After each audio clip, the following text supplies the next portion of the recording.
welcome to Cimpress's 2025 Investor Day. My name is Meredith Burns, Vice President of Investor Relations and Sustainability. I'm so happy that you're here with us to learn about the progress we're making across Cimpress. Today, we will hear from executives representing Cimpress, Vista, Upload and Print, and BuildASign. It's a great lineup. There are management bios available in the Speaker Bio tab of the webcast viewer. All right, so let's talk about how we will spend the next roughly 3 hours together. Robert will start with some perspective on our advantages and how the businesses across Cimpress are leveraging each other's strengths. Next, Florian will demonstrate the progress we're making in Vista. Then Paolo will discuss how we are bringing our upload and print model to North America. Then Sean will review our financials, capital allocation, and outlook. At that point, we'll all take a short break and then come back for 3 panel discussions on elevated products and manufacturing and supply chain excellence, design enablement, and technology and AI. Finally, we'll finish with a Q&A session to cover any other questions beyond our panel discussion topics. In terms of what to expect today, we will cover both pre-submitted and live questions in the event. You can submit questions anytime using the Q&A chat button, and we will take as many as we can in the Q&A session at the end of the event. A replay and supporting content will be available on our website after the event. Some of the numbers that we will show or discuss today are non-GAAP, and you can find reconciliations to GAAP measures posted on ir.cimpress.com or in the download section of the live webcast viewer. And finally, you can expect that we will be sharing our thoughts on the future. So this is a great time to note that our actual results may differ materially from these statements about the future due to risk factors that are outlined in detail in our SEC filings and also here on this slide.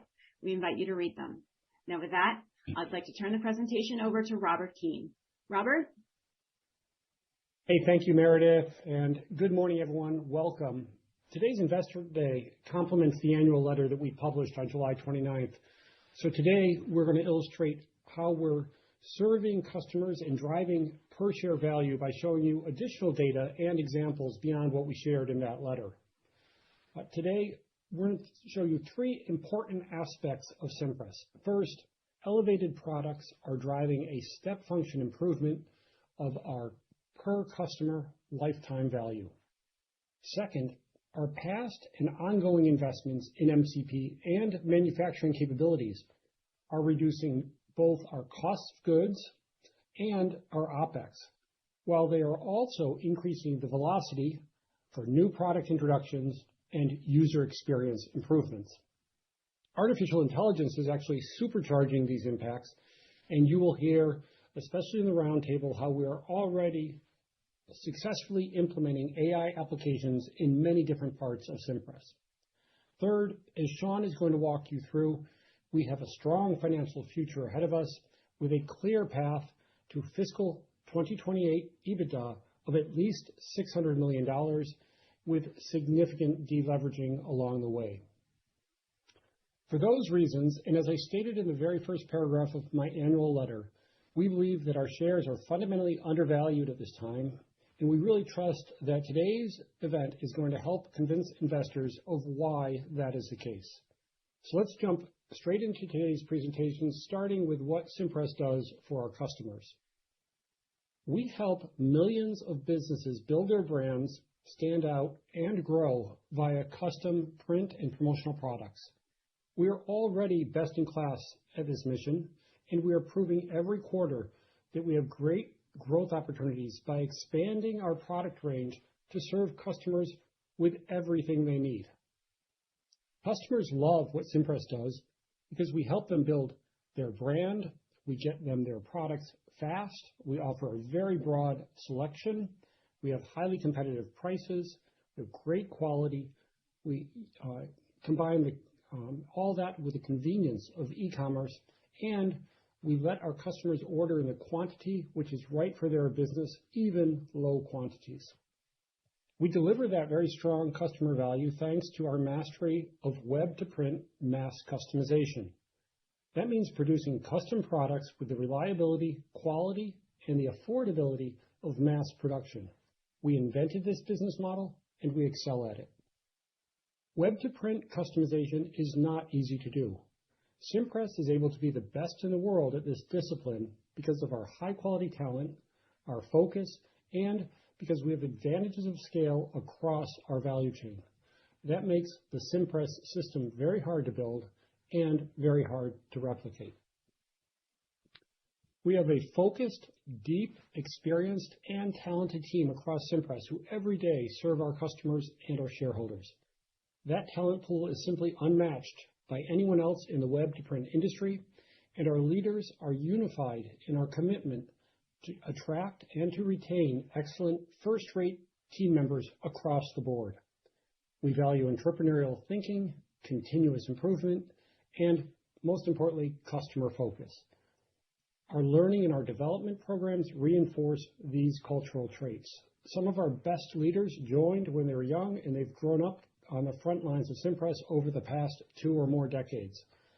We complement that internally developed talent with great additional talent that we regularly recruit from the outside.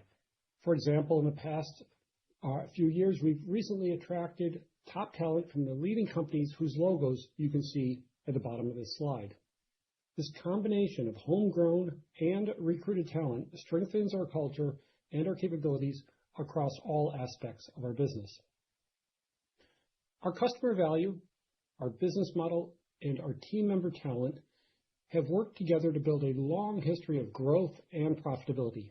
These two charts show revenue and EBITDA for the 20 years since our IPO. We have consistently taken market share in our large addressable market, and Cimpress has remained both EBITDA profitable and cash flow positive, even under pressures like the major pandemic-driven revenue declines we faced, the post-pandemic supply chain inflation and supply chain disruption, and the recent U.S. tariffs. The right-hand chart shows our EBITDA history, as well as our FY26 EBITDA guidance, and the last column to the right shows the minimum EBITDA we believe we'll deliver in fiscal 28 that I just mentioned a few moments ago of at least $600 million. In today's presentation, including a specific discussion of that financial perspective that Sean is going to walk you through, we believe we will show you why this is a realistic and very achievable minimum objective. The charts on this page illustrate a clear opportunity for us to continue to gain wallet share and market share for years to come. The left-hand chart is from third-party research, and it shows that there is a strong web-to-print penetration in business identification products. That's the largest subcategory of that is business cards, which has been Vistaprint's largest and most profitable legacy product. Although it's not shown on this particular study, the same type of deep market penetration of web to print is true for most of our other legacy products. For example, holiday cards, canvas prints, photo mugs, and return address labels. And furthermore, societal shifts are reducing total market demand, and by that I mean the total of online and offline demand, for legacy categories like business cards, holiday cards, and return address labels, which just are not used as often as they were in the past. On the other hand, the left-hand chart also shows that web-to-print penetration for other product categories remains very low, and in many cases, macro demand for these categories continues to grow. If you look to the right-hand side of this slide, that chart shows that Cimpress plays in a $100 billion total addressable market for products like signage, multi-page, small format, promotional products, apparel, packaging, and labels. We refer to these types of products as being elevated because customers value them more highly than our legacy products in terms of being a core media on which they can convey their brand and other messages. Elevated products greatly expand our addressable market and our wallet share opportunity. Elevated products are a key reason why our upload and print average lifetime gross profit has always been higher than Vistaprint, and our upload and print businesses have shown the rest of Cimpress the growth opportunity we have in elevated products, especially at Vista. That is also why we've been investing to bring those upload and print elevated products and new categories like promotional products and apparel to our business. We are most focused on growing elevated products of Vistaprint because we know that accelerating revenue growth in Vista would be transformative for Cimpress, including enhancing our enterprise value multiple. This slide shows Cimpress-wide revenue growth by product category. Over the past 5 to 7 years, we have had headwinds from high gross margin legacy products that have been flat or falling in terms of revenues. And that has been offset by tailwinds from high lifetime value elevated products that we've been successfully growing. The headwinds have diluted our near-term growth rates and diluted our gross profit percentage margins. But the tailwinds are starting to overcome the headwinds, which will lead to a future of ongoing growth of per customer lifetime value, gross profit dollars, and EBITDA. We are expanding our manufacturing capabilities to better serve high-value customers through elevated products and faster delivery. Again, we want to provide everything our customers need in this area. We've invested in new capabilities for a wide range of paper bags, corrugated boxes, paper cups, flexible packaging, sophisticated signage, roll labels and stickers, as well as multi-page small format products like booklets, books, catalogs, and magazines. We're introducing next day delivery for certain products, and we've engineered a massive expansion of apparel products through an inventory light, just-in-time management supply chain model. This slide provides a case study based on a real customer of how Cimpress synergies related to elevated products are driving significant wallet share gains in our flagship brand, Vistaprint. Our upload and print teams at Print Brothers established Cimpress's first capabilities for printed paper cups when Wehrmacher acquired a small startup in this area 5 years ago. Print Brothers then subsequently introduced custom printed paper cups to its own customer base, and after that, via cross Cimpress fulfillment to Vistaprint in Europe. Last fiscal year, fiscal 25, through a collaboration between Print Brothers, BuildASign, and BoxUp, we established a focused production hub for paper cups in North America. Now, this is still a small proof of concept U.S. production operation, but it's already very competitive, and we have clear investment plans to drive down costs further and to expand this product range. That Cimpress-wide collaboration continued when the custom paper cup team went on to work with Vistaprint to launch that product on the Vistaprint US and Canadian sites. One of the early customers was a small maple syrup farm who had been a Vistaprint customer for about 5 years. Their average annual purchases from fiscal year 2020 to 2024 were about $250 each year. And this was for products like labels, business cards, and signs. Then, in Q4 of fiscal 25, so less than 6 months ago, the customer placed a test order or several test orders for our new paper cups.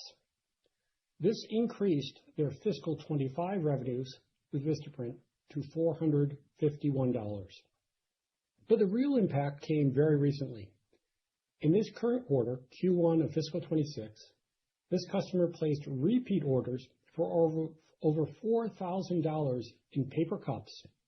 In doing so, those repeat orders of paper cups multiplied this customer's lifetime variable gross profit by more than 5 times. In other words, 5 times more than the entire gross profit we had generated in the prior 6 years of this particular customer's life.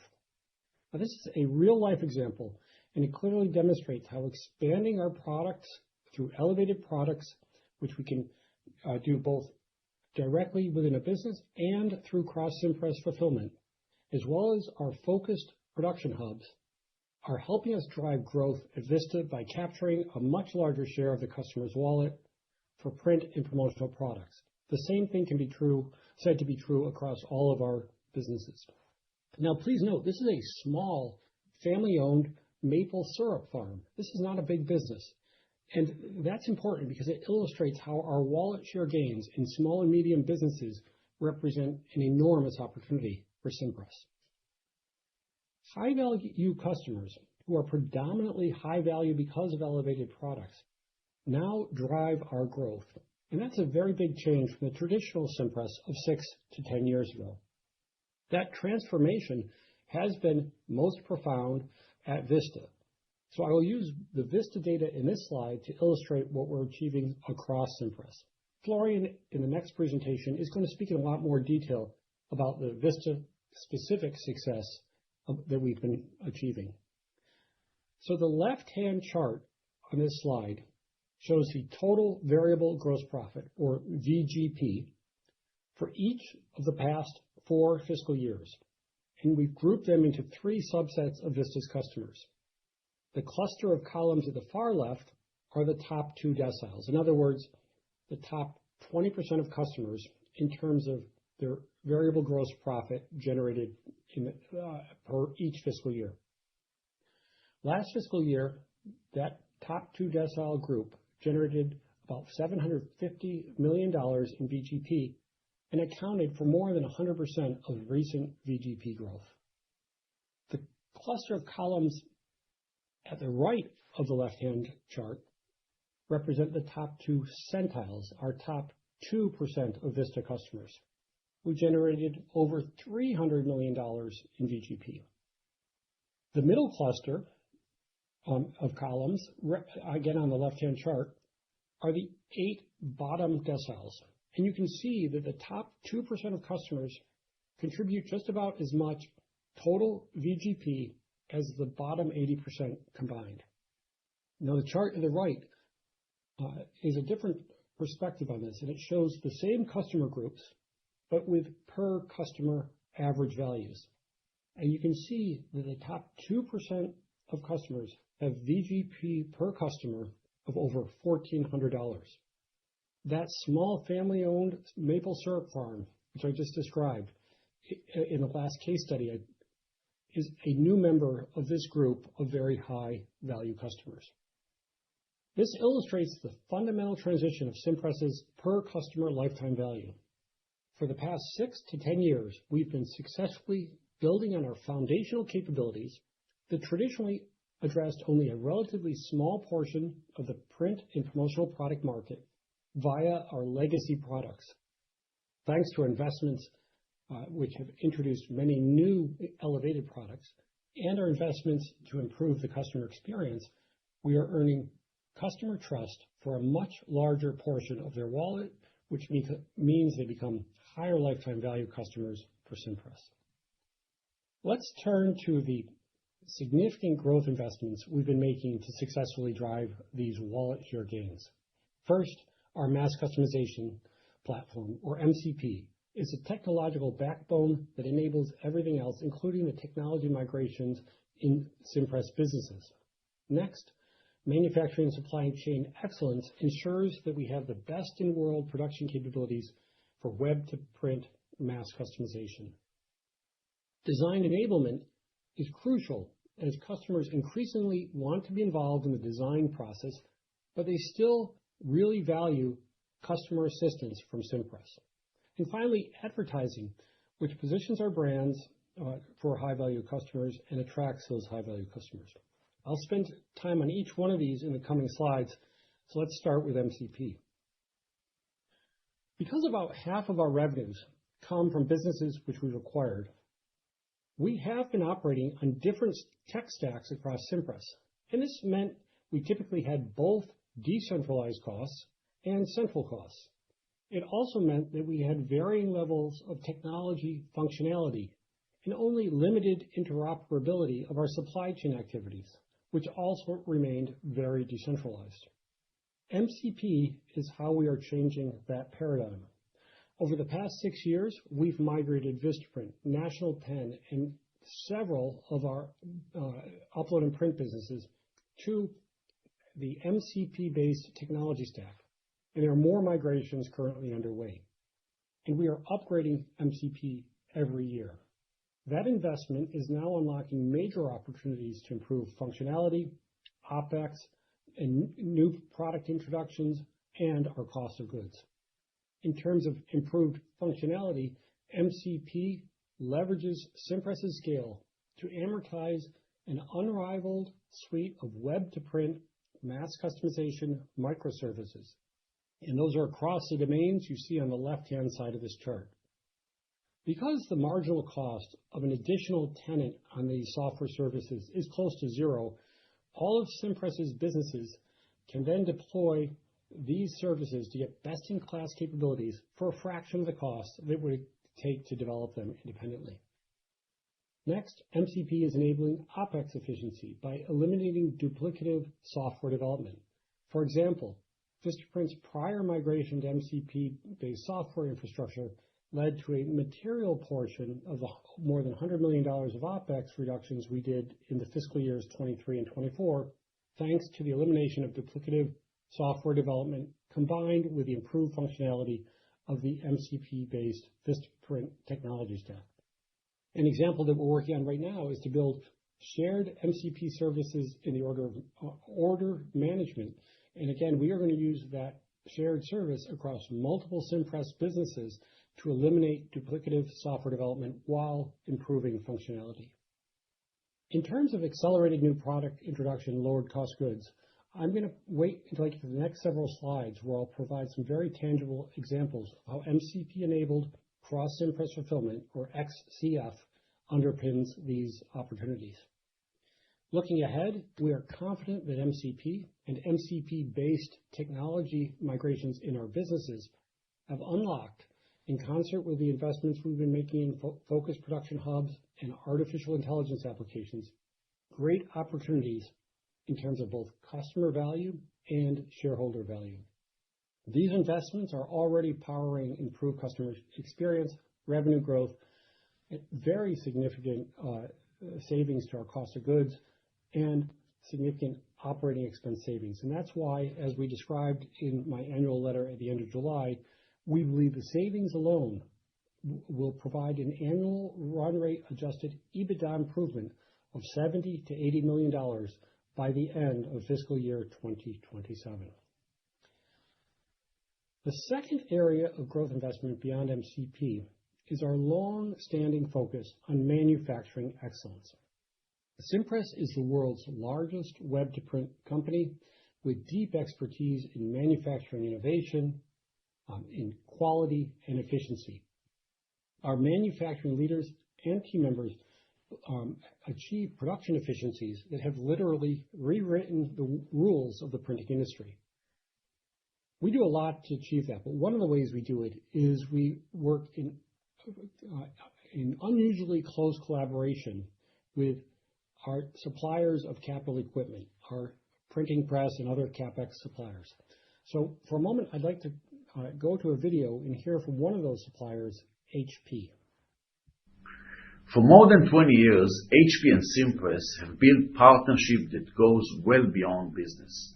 It's become a real engine for innovation and impact, one that has helped shape where our industry is heading.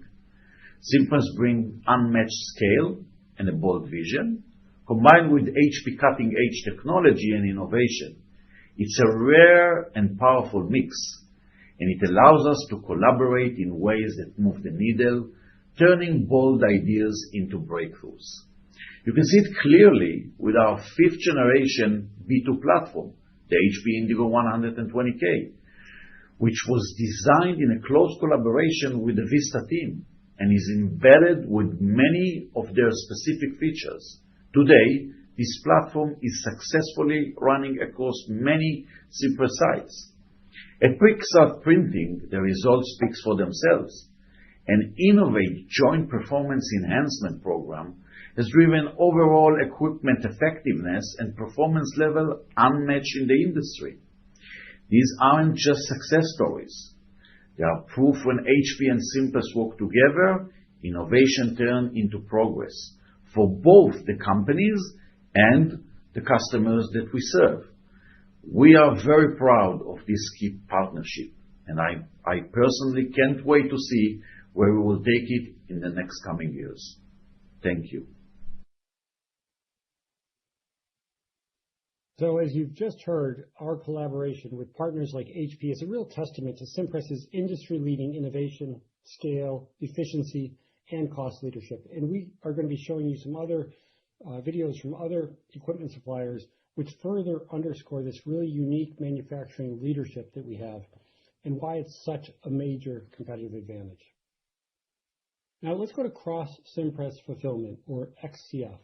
This is when our businesses procure from each other or fulfill for each other, and XCF directly supports our manufacturing and supply chain excellence by accelerating new product introductions and lowering cost of goods sold.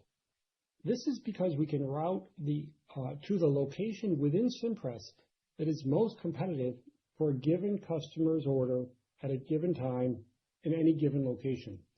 And that consolidates volume into what we call focused production hubs, where we have equipment and processes which we tailor to a specific product category.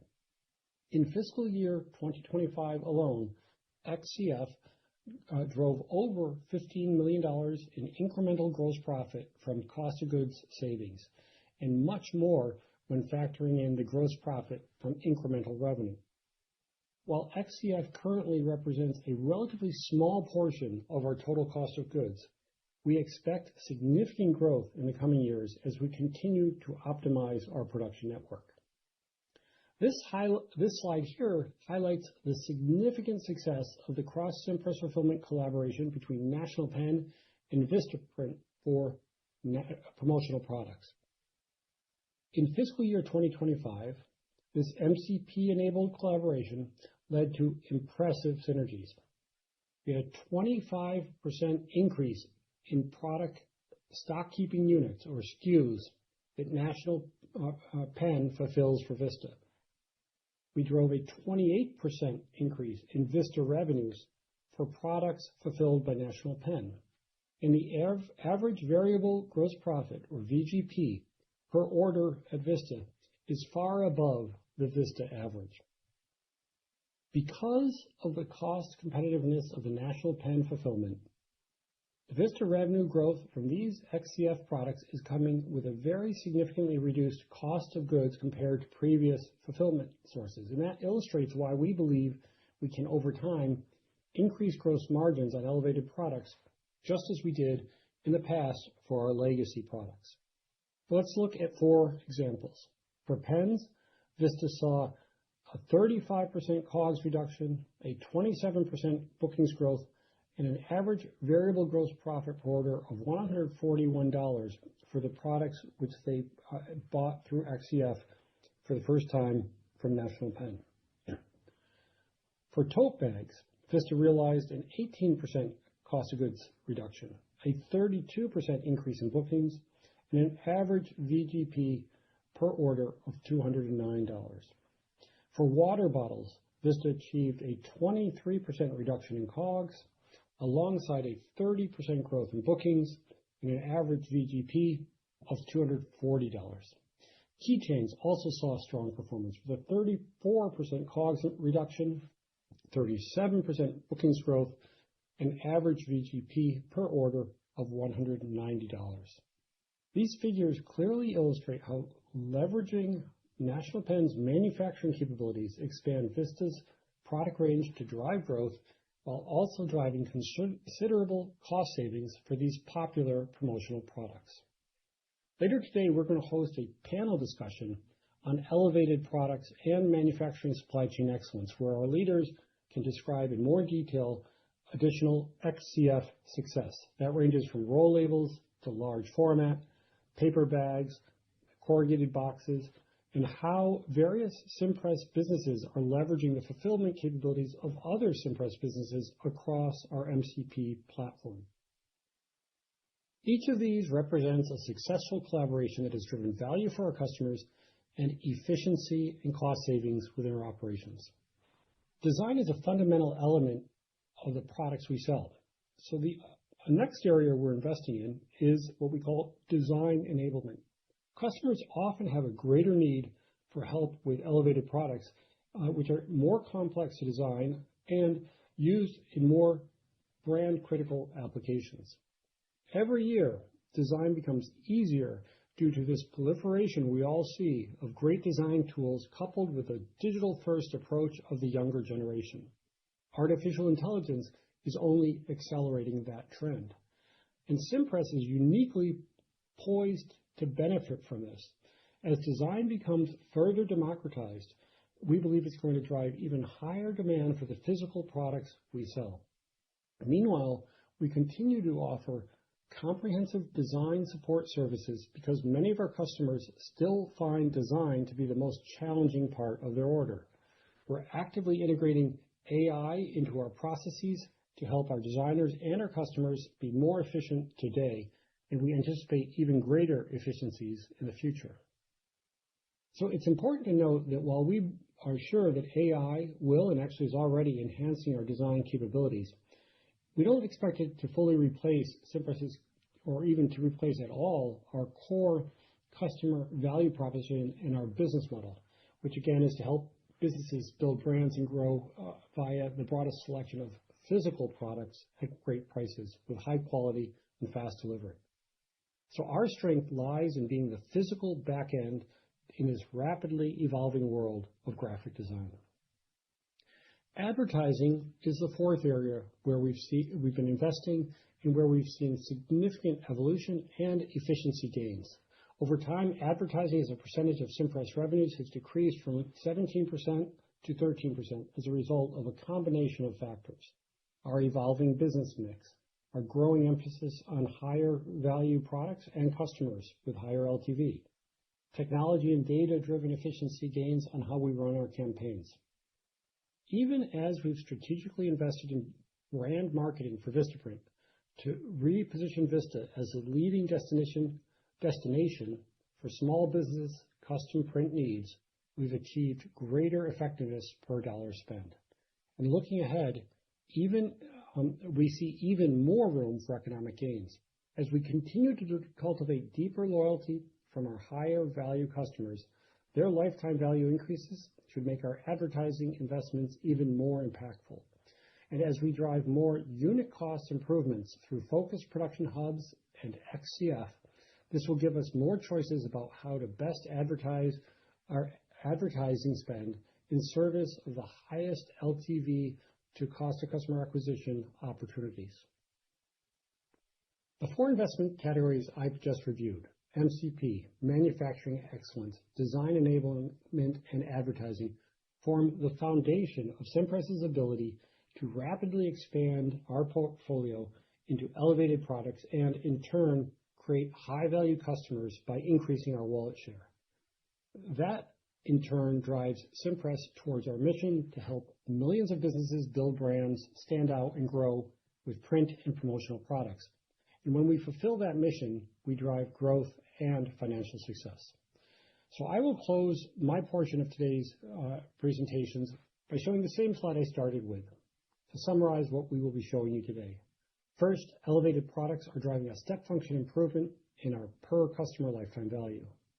Second, our past and ongoing investments in MCP and manufacturing are reducing both our cost of goods and our OPEX, while also increasing the velocity of new product introductions and user experiences. And the artificial intelligence wave is supercharging these impacts. We already have successfully implemented AI applications in many different parts of Cimpress. Third, as Sean's going to walk you through, we have a strong financial future with a clear path to fiscal 2028 EBITDA of at least $600 million and significant deleveraging. So before I turn it over to Florian, the CEO of Vista, let's hear from another one of our print equipment suppliers, Heidelberg.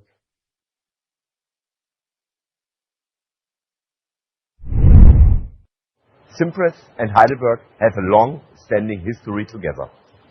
Our partnership has developed for over a decade, supporting Cimpress to achieve their leading position as a global web-to-print provider with a top line of $3 billion. In the business environment Cimpress is operating, it is important to have fast, efficient, and automated workflows, delivering highest throughput and lowest make-readies. With Heidelberg technology in hardware and software together, we have achieved highest performance in the industry by joint operating agreements, such as pay-per-use models with OEE commitments. As I was personally involved in Exaprint, Pixarprint and Windsor regarding the achievements Cimpress and Heidelberg have made together, I believe we can say that Cimpress is dedicated in pushing processes to the limit, including new ways of doing business together. We wish Robert Keane and his team all the best in further developing their business, and I hope we will continue to be their peak performance technology provider. Awesome. Good morning, everyone. I'm Florian, the CEO of Vista. We've made significant progress over the last years, and we're seeing the results of that work shine through in how we serve our customers and also in key performance metrics. So I'm excited to share the progress with you today on behalf of the entire Vista team. I'll start the presentation today by taking a step back to remind you all of our strategy and provide some context on the evolution of our performance over time before focusing on the specific levers that will continue to deliver meaningful value to our customers and to our investors. But first, at Vista, we really like to put our customers first. They are at the heart of everything we do, and I would therefore like to kick off our presentation today by highlighting the incredible small business owners that we have the privilege of serving every day. Let's play the video roll, please. Yeah, as you can see, customers inspire our amazing, hardworking team every day, and they're truly at the heart of everything we do here at Vista. Now, luckily, that feeling seems to be mutual.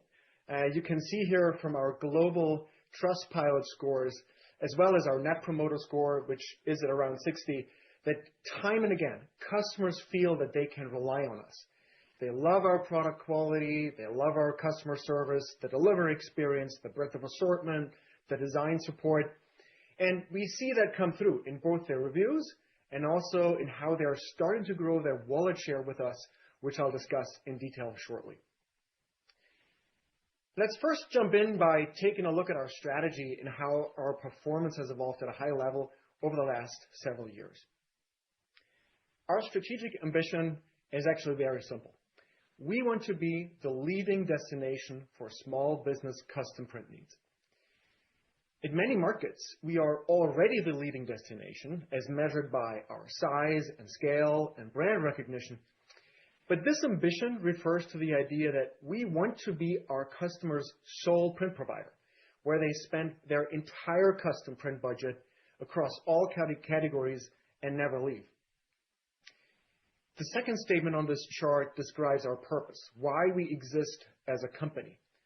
We bring their ideas to life, win their hearts, earn their trust, and make them fans for life. And I think we all just saw some evidence of that in the video that we played. What sets us apart is the combination of the four differentiators that you see before you on this chart. So number one, we are truly a one-stop shop. Our growing breadth of assortment allows us to serve the diverse needs of all types of small business customers with different promotional and marketing goals. And we make it really easy for customers to find exactly what they're looking for all in one place. The second key differentiator here is on the chart that you can see is we empower our customers to design any way that works best for them, whether they prefer to design themselves, using a powerful suite of design tools, find a human designer to work with, or simply upload a print-ready file. They can do it all with ease on Vistaprint. We also offer assurance and advice no matter where our customers are in their journey, and whether that's through our world-class customer service or the numerous self-help tools and resources that we make available to them. And finally, we invest in and harness the power of the Cimpress manufacturing and supply chain network that Robert described earlier already to ensure we're unmatched in assortment, quality, speed, and cost. Let's take a look at our evolution over the past decade. We've built a great foundation, and so before diving into our recent results, I would love to anchor ourselves just in how the situation today is different from what it was 10 years ago across a number of important dimensions. I know there's a lot of data on this chart, so let me just highlight three key takeaways here.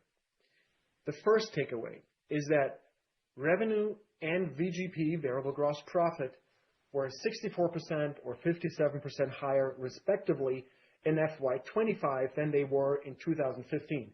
But importantly, that growth hasn't been coming from business cards and other products that were the source of our success in the decade before.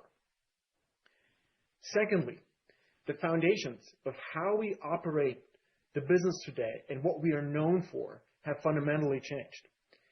We now have a modern tech stack and moved away from being known from discounted business cards. And that's enabled a dramatic shift in our execution focus on the differentiators that I just mentioned before. And third, as a part of that shift in focus, we're now serving fewer customers. We intentionally shed unprofitable customers and instead focused on increasing the share of wallet and serving high-value customers. And that's clearly visible in our per-customer economics. VGP per Vistaprint customer increased nearly 2 times. The number of Vistaprint customers with more than $100 in variable gross profit per year is now 50% higher, and the number of customers with over $1,000 in variable gross profit per year is actually now more than 4 times higher than what it was in 2015. Let's delve into these very high-value customers a little more, because I think they're very important to understand our value creation potential and our direction of travel. So let me first orient everyone on this chart. What we're looking at here is our top 2 customer centiles by VGP. And as Robert noted earlier, these top 2% of customers at the top of Vista's value pyramid in FY25 contributed about the same amount of variable gross profit as the bottom 80% of our customers. So that's roughly 215,000 customers with an average of $1,400 in gross profit. Now, as you can see, both the absolute dollar variable gross profit, left-hand side, and the VGP per customer, chart in the middle, have been growing by almost 10% annually in the last 3 years. And what's really interesting and important to note, these customers shop across our entire product assortment, as the pie chart on the right-hand side of the charts demonstrates.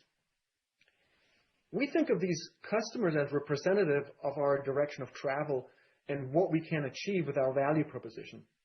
Because as we have expanded our range of elevated products, built out our capabilities to serve a broader set of customer needs, and taken the friction out of our customer experience, we've demonstrated our ability to grow and attract these more profitable customers. And again, that's markedly different from a decade ago, when Vista was perceived first and foremost as serving a high volume of very low LTV customers with high churn rates and advertising-led growth. Before we continue, I wanted to acknowledge that we often get the question, hey, what metrics are we looking at to evaluate our progress? And there are 4 broad set of metrics that we're using to assess the business, and I will touch upon a subset of our KPIs as I walk you through the presentation today. And those 4 broad sets are, firstly on the left, per customer economics, and I already just shared some important proof points with you. Then category growth, particularly the growth in categories with a higher concentration of elevated products. Metrics reflecting the trust our customers put in us time and again. I briefly mentioned our Net Promoter Score.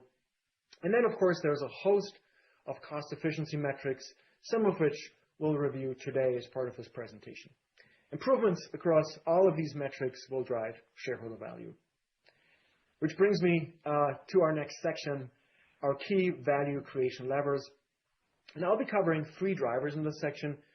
First, how we're growing wallet share and are driving variable gross profit through growth in elevated products. Secondly, how we're growing and retaining high-value customers. And then third, how we're driving cost efficiency across the P&L. So let's dive in and start with how we're growing the wallet share and variable gross profit of our customers via elevated products. And to kick us off, I first want to make it very clear that it's important for you all to note it's elevated products that have become the source of our growth, both for bookings, shown here, but also for VGP, variable gross profit. We're looking at absolute booking dollar year-over-year changes, by the way, here on this chart. The solid growth of these categories with a higher concentration of elevated products is showing through, particularly in PPAG, signage, packaging and labels, and marketing materials, which have a higher concentration of these products. But it's actually true in consumer products as well, although the new products we're launching there are mostly offsetting the decline in holiday cards. Now, if you could stay on the chart, please, for a second. Thank you. Now, the one thing, obviously, that stands out here is the bar on the very left-hand side, business cards. And so let me just spend a minute here to explain why that is pointing downwards, or why that has been pointing downwards in the last year. So business cards remain very important to our business today. And in FY25, as you can see here, business cards underperformed, declining 6% year over year. Now, why is that? First of all, business cards are shrinking as a category, both for Vistaprint and the market overall, but that wasn't the only reason. In addition, we had made intentional changes to our performance marketing spend based on extensive incrementality testing. And we also faced some challenges in organic search in the first half of last fiscal year. We're protecting our business cards category, of course, and so we've turned around organic search performance. And we've also launched several campaigns, among them a Try Vistaprint campaign that makes it really easy to try us at everyday fair prices, particularly for business cards. And we're also increasing speed to customer for these products. Nevertheless, in FY26, we continue to expect the bookings and variable gross profit impact from business cards to be negative, though less so than in FY25. And just to give you the most recent numbers there, quarter to date in Q1, business cards are down only 2%, which is in line with our expectations. Our future, however, please make no mistake there, is not to be the number one destination for business cards. It's to be the number one destination for all custom print needs that small businesses have. Let's dive a little bit more into these categories with a high share of elevated products. What you can see here clearly is the categories where we are focused on introducing elevated products show solid year-over-year growth in percentage terms, left-hand side of the chart. And these elevated products really help us grow the wallet share of our existing customers, not just because they serve a broader set of needs, but they also offer higher average order values, which you can see on the right-hand side. In fact, in categories with a higher concentration of elevated products, we also see higher repeat rates. For instance, in packaging, the repeat rate is about 25% higher than the average repeat rate. And despite our double-digit growth in a number of these categories, we are just getting started. Our market share in these categories remains low, owing largely to the fragmentation of these market segments, and that creates ample room for us to grow.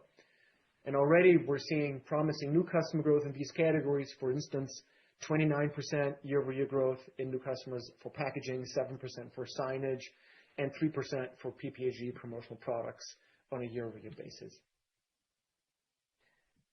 Let's zoom out now. Let's zoom out and look at our customer base overall. We see that we're capturing more spend and therefore more wallet share for both new and repeat customers.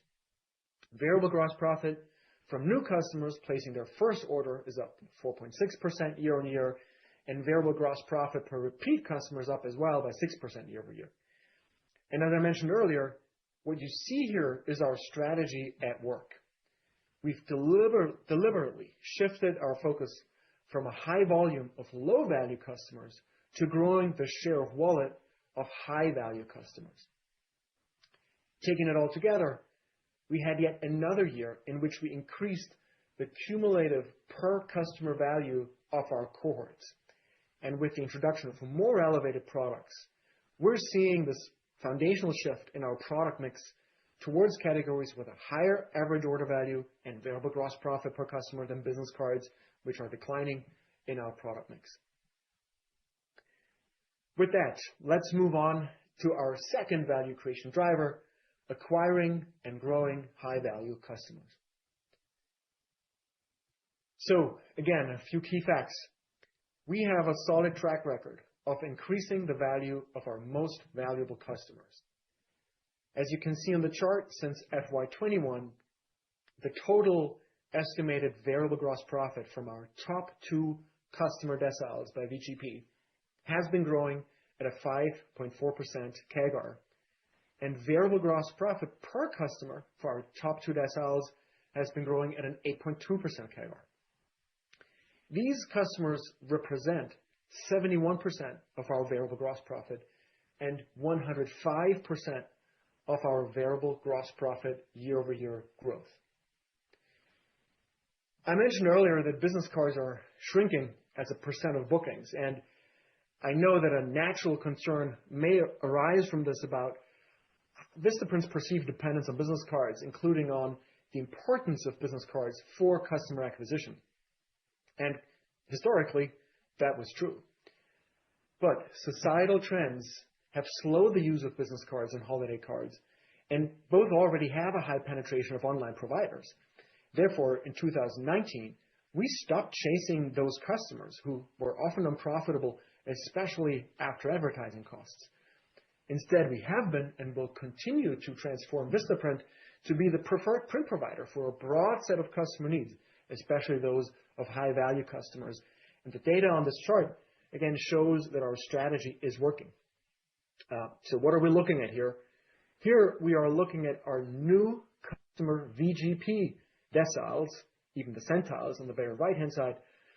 And we're asking the question, on what category was a customer in this decile first acquired? And what you can see is that only a small share of new customer VGP, 23% for our top 2 deciles and 17% for our top 2 centiles, comes from business cards as an acquisition category. So these top deciles and centiles are in fact acquired on a much broader set of products, including across categories with a higher portion of elevated products. And for your reference, we've also put at the top of these column charts the numbers that are already referenced earlier that speak to the incredible, profound importance of the top 2 deciles and even the top 2 centiles in terms of our total VGP composition.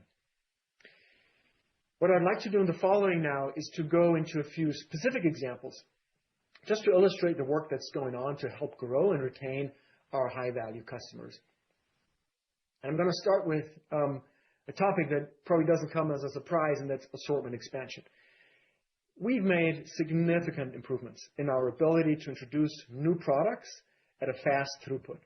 And that's obviously extremely important because it is those product categories with a high concentration of elevated products that help us serve a broader set of needs, and therefore the capability to quickly launch assortment is extremely important. We can do this fast and at scale thanks to our Cimpress-wide fulfillment network that Robert already talked about, our ability to leverage third-party manufacturers seamlessly, and our own scaled manufacturing plants. We're also delivering a continuous stream of customer experience improvements that make shopping more seamless and straightforward. One example is personalization and CRM, customer relationship management, and we see significant opportunity here to continue improving the experience going forward.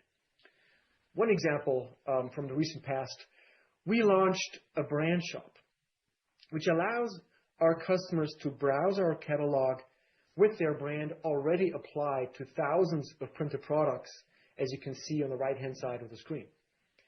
And when a customer gives us access to key elements of their brand, we call that a brand kit, we see these customers go on to generate about 3 times the variable gross profit of customers who don't. A few minutes ago, we already talked about how the acquisition of high-value customers is already happening. And of course, none of this would be possible if we didn't do everything every day to win and maintain our customers' trust. Because a happy customer is one who comes back time and again. And our customer support plays a key role in that. Our customer support is personal, and we made it even more accessible throughout the customer journey. For high-value customers specifically, we even started a program which internally we call the Vista Advisor Program. And what we do there is proactive, personalized outreach to high-value customers to check in with them, post-order, follow up on abandoned carts, and even follow up on significant events the customer was shopping for, such as a trade show. As Robert already alluded to, the world of design is changing very rapidly, and our response really has always been and will continue to be to offer customers a number of flexible and easy design paths, including some AI tooling, partnering with a human designer, or doing it yourself on our site. A few specific examples there. We've evolved our packaging design capabilities in particular. So what it means, customers can now create a pattern from a prompt using GenAI. These patterns are intricate. Customers can choose from over 20 style options, such as vintage, geometric, or watercolor. They can also adjust the scale and position of the pattern once it's generated. They could also simply upload their logo, and we will turn it into a pattern for them, printed all over a mailer box. And the customer can then make adjustments on their template, all the while seeing a live 3D animation that ensures they will love how it looks. We also by now have the largest library of patterns and templates for packaging in the industry, with over 6,300 unique options. And that's just packaging. There are more examples like this, just mentioning it real quick. In PPAG, promotional products, we launched a design assistant where customers can use prompts or a combination of prompts and their own logos to create a complete product design. Now let's move on to cost efficiency, where I will be covering 4 areas: advertising efficiency, cross-Cimpress fulfillment, manufacturing efficiency, and AI-enabled simplification and automation. I'm going to kick it off with advertising efficiency. Very much in line with what Robert already shared with you in his presentation, at Vista, advertising spend as a percent of revenue is down for the 3rd year in a row. We're building a much healthier funnel to create demand, attract the right prospects, onboard them effectively, and nurture them through ongoing engagement to turn them into fans for life. And our key external marketing media spend investments have been brand media across different platforms such as TV, CTV, and paid social. And we've also done significant mix optimization, as part of which we've shifted our spend toward upper funnel brand spend with an eye toward AI discoverability. Despite the reduction in our advertising spend as a percent of revenue, our focused investments have allowed us to maintain, and more recently even to strengthen, our brand awareness for custom print. As you can see here, we're the #1 in print awareness among small businesses in the US, France, and the UK, comfortably ahead of the competitive set, which includes custom print providers on and offline, as well as design platforms. And speaking of recent progress, we've just started to be known for a much wider product assortment beyond business cards. For example, awareness for promotional products has been growing and is now at 39% for prompted awareness in the US, up from 32% as recently as fiscal Q2. Cross-Cimpress fulfillment, or XCF, accelerated in FY25, both with Vista as a fulfiller and as a merchant. And let me use bags as an example to illustrate what we mean by that. So when we say Vista as a fulfiller, and you take the example of bags, in Europe, what we've done is we've launched a highly competitive production line for paper bags that are growing very fast in volume, thanks to volume from both Vistaprint and Cimpress's upload and print businesses. And the fact that we can share this production line drives higher scale-based advantages that we could not achieve alone. The higher utilization means we can financially justify to invest in equipment that drastically lowers the per unit cost of production, which benefits multiple Cimpress businesses and their customers. For Vista as a merchant, the example that I'm going to use here is National Pen. National Pen has very strong manufacturing and supply chain capabilities for promotional products, and we have been rapidly leveraging that capability to support our own PPAG growth. For example, in FY25, Vista print revenue from the cloth bags that you see here on the right-hand side, which we source from National Pen, grew 43% year over year. Speaking briefly about manufacturing, cost efficiency projects delivered about $12 million in cost savings in FY25, and they included a very broad set of initiatives, from insourcing products across multiple categories in both Europe and North America, to procurement cost reductions, productivity projects, software optimizations, for example, in our ganging software, and shipping cost reductions. I want to now briefly talk about AI-enabled simplification and automation. We have rolled out a holistic program for AI-enabled simplification and automation across the entire organization. And while this is already leading to some cost efficiencies, it's also helping us enhance the customer experience, and it's leading to the upskilling of our workforce as a whole. For example, we've curated nearly 50 AI courses available company-wide. More and more team members are using Gemini in their daily work, and we have plans to shortly launch further AI-focused upskilling programs, including dedicated time for team members to allow them to deep dive into AI learning. And some examples of recent productivity wins include, again, examples from across the board. For example, in merchandising, we saw a 39% year-over-year increase in our photo retouching throughput through automation. And again, when you want to launch new assortment really, really quickly, that's of course coming in very handy. In customer care, we saw a 19% reduction in our cost per chat contact through real-time language localization and automated reply recommendations based on GenAI.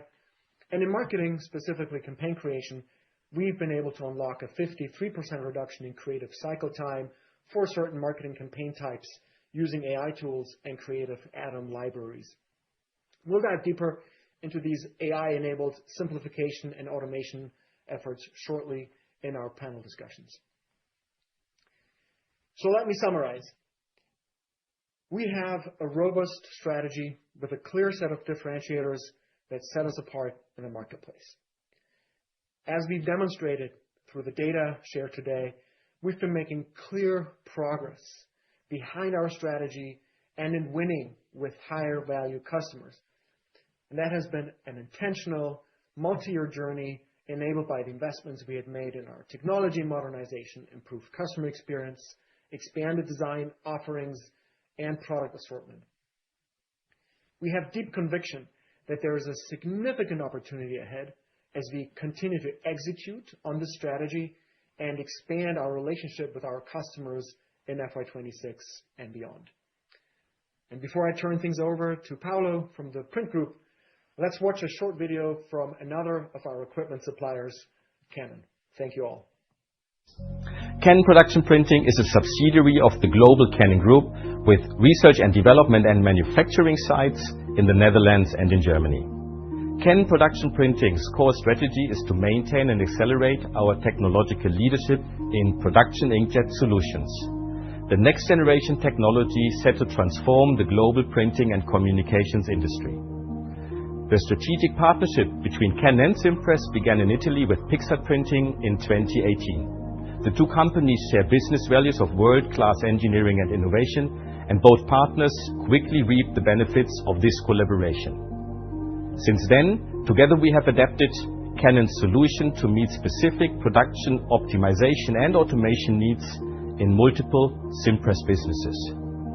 Through our open and transparent cooperation, we have learned a great deal about the needs and requirements of the global leader in online print production.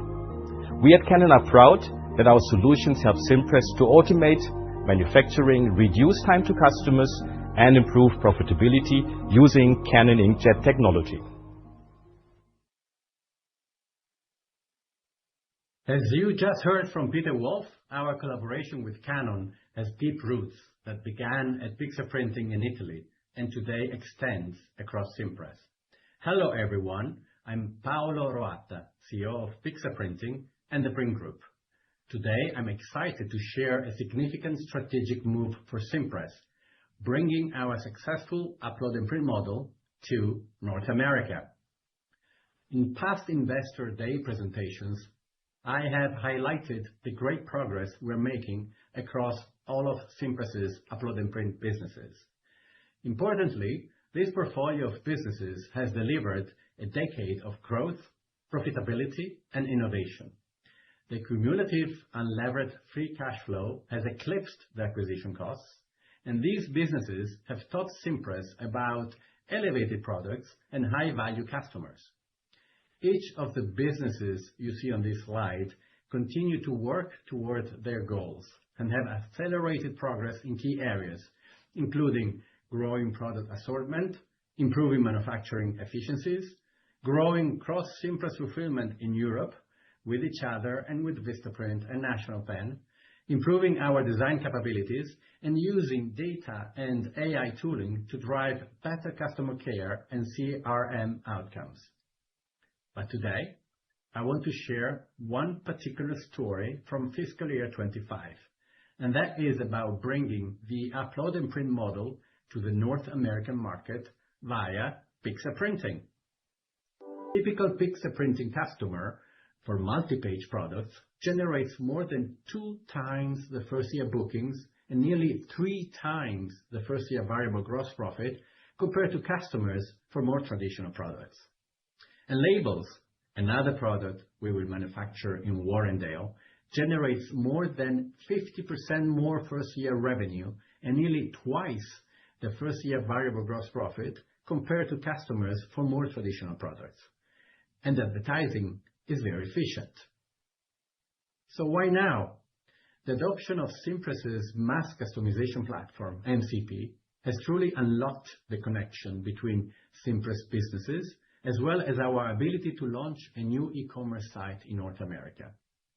Cross-Cimpress fulfillment matters because we can now scale more quickly than we could on our own, and that alone changes the economics of making an investment like this. Additionally, our e-commerce platform, based on MCP microservices, is flexible. That has allowed us to more easily launch a website to the North American market that is tailor-made for our approach, which is quite different from the approach we have in our established markets in Europe today. The market opportunity is very large and very real in the North American market. This market is large and fragmented, like the European one, but there are fewer web-to-print competitors compared to Europe. Critically, Pixartprinting's capabilities and economics in multi-page printing and labels are truly unmatched in this market. This gives us a significant competitive advantage from the outset. Now, let's look at how we are scaling operations efficiently. Being part of Cimpress enables us to drive greater value faster than we could on our own. Collaborating with Cimpress teams in procurement, real estate, finance, and tax helps us identify and build out our production facility quickly. We are leveraging complementary cross-Cimpress fulfillment between Pixartprinting North America, Vista, BuildDesign, and National Pen. To start, Pixartprinting will be fulfilling multi-page booklets with plans to add more products in fiscal year 26. In turn, Vista, BuildDesign, and National Pen will be fulfilling various marketing materials, signage, and promotional products for Pixartprinting in North America. We are also fulfilling for another market participant, which adds to our production volumes. By leveraging established Cimpress-wide supplier relationships in North America for shipping and other key inputs, we can achieve greater scale advantages and profitability faster than if we try to do everything on our own. This also drives significant cost savings for Vista. We've seen initial unit cost savings of more than 10% on average relative to the former third-party fulfillers, with concrete plans to increase this with additional equipment in the future. Launching our brand in the North, as we launch the Pixartprinting brand into the North American market, the fulfillment volumes from other Cimpress businesses and partners allow us to achieve great unit cost from the very beginning. Meanwhile, we're actively developing our customer value proposition and branding for our direct customers. While direct customers will be a minority of our orders in the near term, we expect to grow and take share in this large market opportunity over time, complementing the other Cimpress businesses in the North American market. Looking ahead to fiscal year 2026, our focus areas include installing new production lines for additional products and higher volume orders, executing our marketing plans, and most importantly, driving returns on the fiscal year 2025 and fiscal year 2026 investment into this launch, which totals $23 million in free cash flow investment. We expect to have startup costs through fiscal year 2026, though less than in fiscal year 2025, as production volumes ramp up, with the goal of becoming EBITDA positive in fiscal year 2027. This type of investment does have a longer payback period than CapEx or capabilities investments in our scaled businesses in established markets. But leveraging Pixartprinting's manufacturing capabilities that are the best in the world for products like the wide variety of multi-page products and labels, and leveraging the strength of the Cimpress network allows us to expand a new opportunity and drive a new product introduction for Cimpress's largest brand, Vista, in their largest market, with relatively little startup investment. Before closing, I'd like to zoom out and remind everyone of the broader Upload and Print segment, of which Pixartprinting is a key part. Upload and Print has been a consistent growth engine for Cimpress in Europe, combining product innovation, cross-Cimpress fulfillment, and strong customer value creation.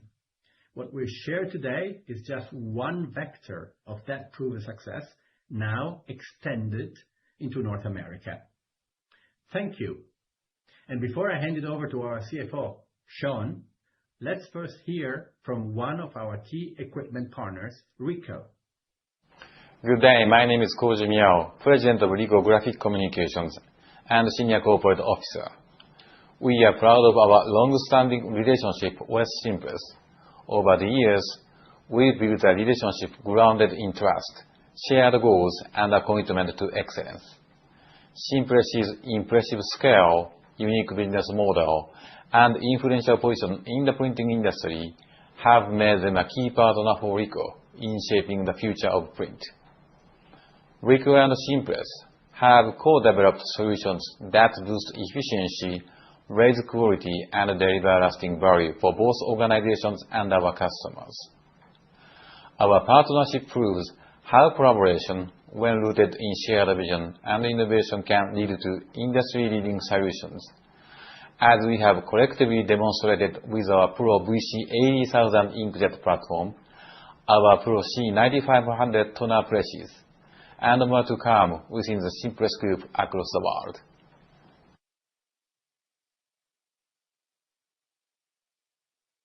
Good morning, everyone, and I'm excited to be with you all today to cover a few topics in this session.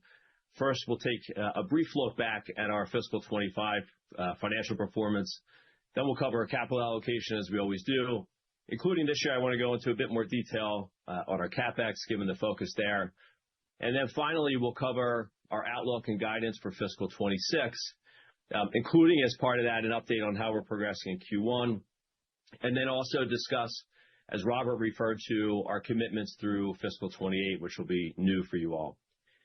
As you've heard in the prior sessions, and I think you'll hear more tangible examples of this coming up in our panel discussions, we have a lot to be excited about. This past fiscal year we described as disappointing from a financial perspective, and it was, including some one-off items through the year, especially in Q2. We have a strong foundation on which we can continue to grow our profitability and cash flow, fueled by our strategic objectives and our extensive competitive advantages, like those outlined earlier by Robert, Florian, and just now by Paulo. And you'll see how that impacts our expectations for the years ahead. So let's get started. First, I wanted to reiterate our commitment to maximizing free cash flow per share over time, which is what we consistently state as our financial focus. We strongly believe that we can continue our track record of growing multi-year cash flows, net of year-to-year volatility, and also reducing our share count, which we'll talk more about later. Turning to this next slide, you'll see here a summary of our P&L results, and I'll add some context, but I'll keep this brief because this is all looking backwards. Revenue grew 3% on an organic and constant currency basis in fiscal 25. That was fueled by growth in all segments of our business, but primarily driven by our elevated product categories and also progress with higher value customers that you've already heard about in some detail today. There were some headwinds during the year, like the Canadian postal strike and overall sluggish peak season during the December quarter, and also challenges in the organic search channel following changes to the Google algorithm in Q2. We've made good progress to address that specific topic, and I'm actually happy to report that organic traffic so far this quarter has been very strong year over year. Adjusted EBITDA decreased $35.5 million in fiscal 25. That was driven by our performance in the first half of the year, and there were quite a few material one-off expenses or the non-recurrence of prior year benefits that totaled about $17 million of that total decrease. Turning to our cash flow here on this slide, you can see our cash flow from operations, adjusted free cash flow, and cash interest expense in the middle there so that you can get back to our unlevered free cash flow. And then on the right, our CapEx and capitalized software over the past 5 years. Our annual adjusted free cash flow decreased year over year, and that was coming off of a quite strong cash generative FY24, including the sale of a building and also significant inflows from working capital. Free cash flow during fiscal 25 was impacted by lower cash from operations, including a working capital outflow, but also significantly higher CapEx and capitalized software, as you can see on the right. And we view that FY25 level of CapEx and cap software to be higher than normal as we continue to invest in capabilities and efficiency driving enhancements, particularly in manufacturing. Again, I'll cover CapEx in more detail later. On the next slide is a 5-year look at the components of our net debt and our net leverage ratio. Just looking there at the left, you'll note that net debt has moved down over the last 2 years due to free cash flow generation, less the capital that we've allocated to share repurchases. And that, combined with significant EBITDA expansion from fiscal 23 to fiscal 24, has brought our net leverage down as well. And we have plans for further significant delevering that I'll cover at the end of the presentation. I should mention quickly here that our Term Loan B has a 2028 maturity and our bonds have a 2032 maturity. And so we have no near-term maturities that we need to deal with. Turning to the next slide, here you can see our financial results by segment for the past 5 years. I think this is just a helpful reference, even just visually. We go into further detail in our earnings documents on all this stuff, so I won't go into it in detail here. But again, I think just visually you can get a quick picture of the trajectory of each of our segments, but also the relative contribution of each. The next slide here, and this is new information, shows a breakdown of our segment P&Ls as a percentage of revenue. We for the first time in our 10K in August, we provided a 3-year breakdown of this with dollar amounts, and that's something that we'll provide going forward as well. It's a new required disclosure, actually. And given it's new, I thought I'd just include it here because we also get questions about the P&L structure of each of our various businesses, and I think this helps with that. I think the other thing here is you can see some of the structural differences between our cost of goods sold and advertising as a percentage of revenue in particular for each of our segments. And that results from differences in business models. But as we've modernized our technology and also as our operating model has matured, I think this slide also gives a sense for where some of the opportunities are to drive cost efficiencies as we better leverage our capabilities across the group. Turning to capital allocation, I'm just going to give an overview of our recent capital allocation, and Robert touched on this in his annual letter to investors. The midpoint estimate of our organic growth investments has fluctuated over time, but in the past year, you can see that it has decreased on a cash flow basis, including our capitalized software and CapEx. And it's decreased actually even more so on an EBITDA basis, which you don't see on this slide. High probability, high return organic investment is our priority for our capital allocation, but the hurdle rates there do change based on other opportunities, most notably where we're at in terms of share repurchase opportunities relative to the share price. But organic investment will continue to be our priority first and foremost, where there are high return, high probability investments we can make. Share repurchases have and will continue to feature in our capital allocation, especially when we believe our shares are undervalued. And while M&A and equity investments has been a significant use of capital over the last roughly decade, in the last couple of years, we've only pursued tuck-in M&A in line with the guidance that we've provided over the last few years. And we believe that there are a number of attractive opportunities to continue with a small number of tuck-ins each year at pro forma multiples of profitability and cash flow that are highly attractive and also directly support our strategic initiatives. I would expect that to be the case in fiscal 26 as well. The return and payback profiles for those types of smaller tuck-in M&A are oftentimes more like CapEx investments. And finally, debt repurchases is also featured at times during the past 5 years. I don't see this as a priority when we're thinking about near-term capital allocation, also informed by where our debt is currently trading. So to double-click on the organic investments we're making that, in our judgment, aren't necessary to maintain a steady state. This is something we publish each year in Robert's annual letter. And so this information has already been disclosed at the end of July. But here you can see the impact on the left of our growth investments on our EBITDA, and on the right, the impact of our growth investments on our unlevered free cash flow. If you just pan back a little bit to try and see what's happening here, I think there's two things that really stand out, which have been true for the last few years. One is that outside of Vista and MCP, our growth investments are not that significant, especially on an EBITDA basis. The second one is that you'll note that our organic growth investments have continued to come down meaningfully since fiscal 22, and that's mostly as a result of the refocusing connected to the cost reduction exercise that we undertook back in March of 2023. But our organic investments, of course, do remain significant.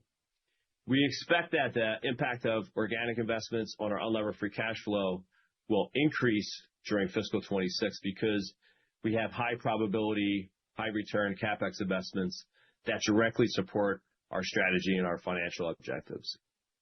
And given the significance of capital expenditures, both in fiscal 25, but also as part of our fiscal 26 guidance, I wanted to put that into context. And this slide shows our capital expenditures and new finance leases, which we need to take account of here as well, as a percentage of revenue. What you can see here is that CapEx has fluctuated over time. Although it's been in this range of 2 to 3% of revenue for the last 8 years, it was higher than that previously. And if you go back, even more so, is even higher at times. FY26 will be a more intensive year at approximately $100 million, and that's about 3% of revenue. I would characterize fiscal 25 and fiscal 26 as high years of CapEx, and that doesn't need to be a constant every year going forward. We've actually held the bar, I think, quite high for what we were going to approve for CapEx in fiscal 26, same in fiscal 25. And even despite that, these higher levels to us make sense because we're confident in the returns that this CapEx will produce. The other factor here is that a significant portion of our fiscal 26 CapEx is what we would consider to be replacement CapEx. Actually, more than half of that $100 million is replacement CapEx or maintenance CapEx. That too goes in waves. In fiscal 25, and as I said, in fiscal 26, those happen to be years of higher intensity of maintenance or replacement CapEx.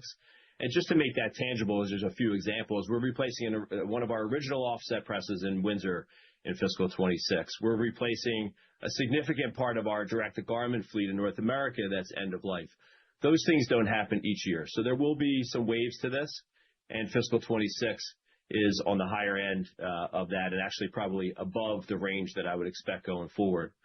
As we do that, though, we're not replacing like for like because we're adopting new machinery that improves our capacity, it improves our unit costs, it improves quality and other attributes as well.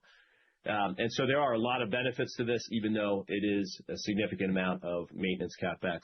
I do expect going forward, so beyond FY26, that you should be able to think about maintenance CapEx typically to be 1 to 1.5% of revenue.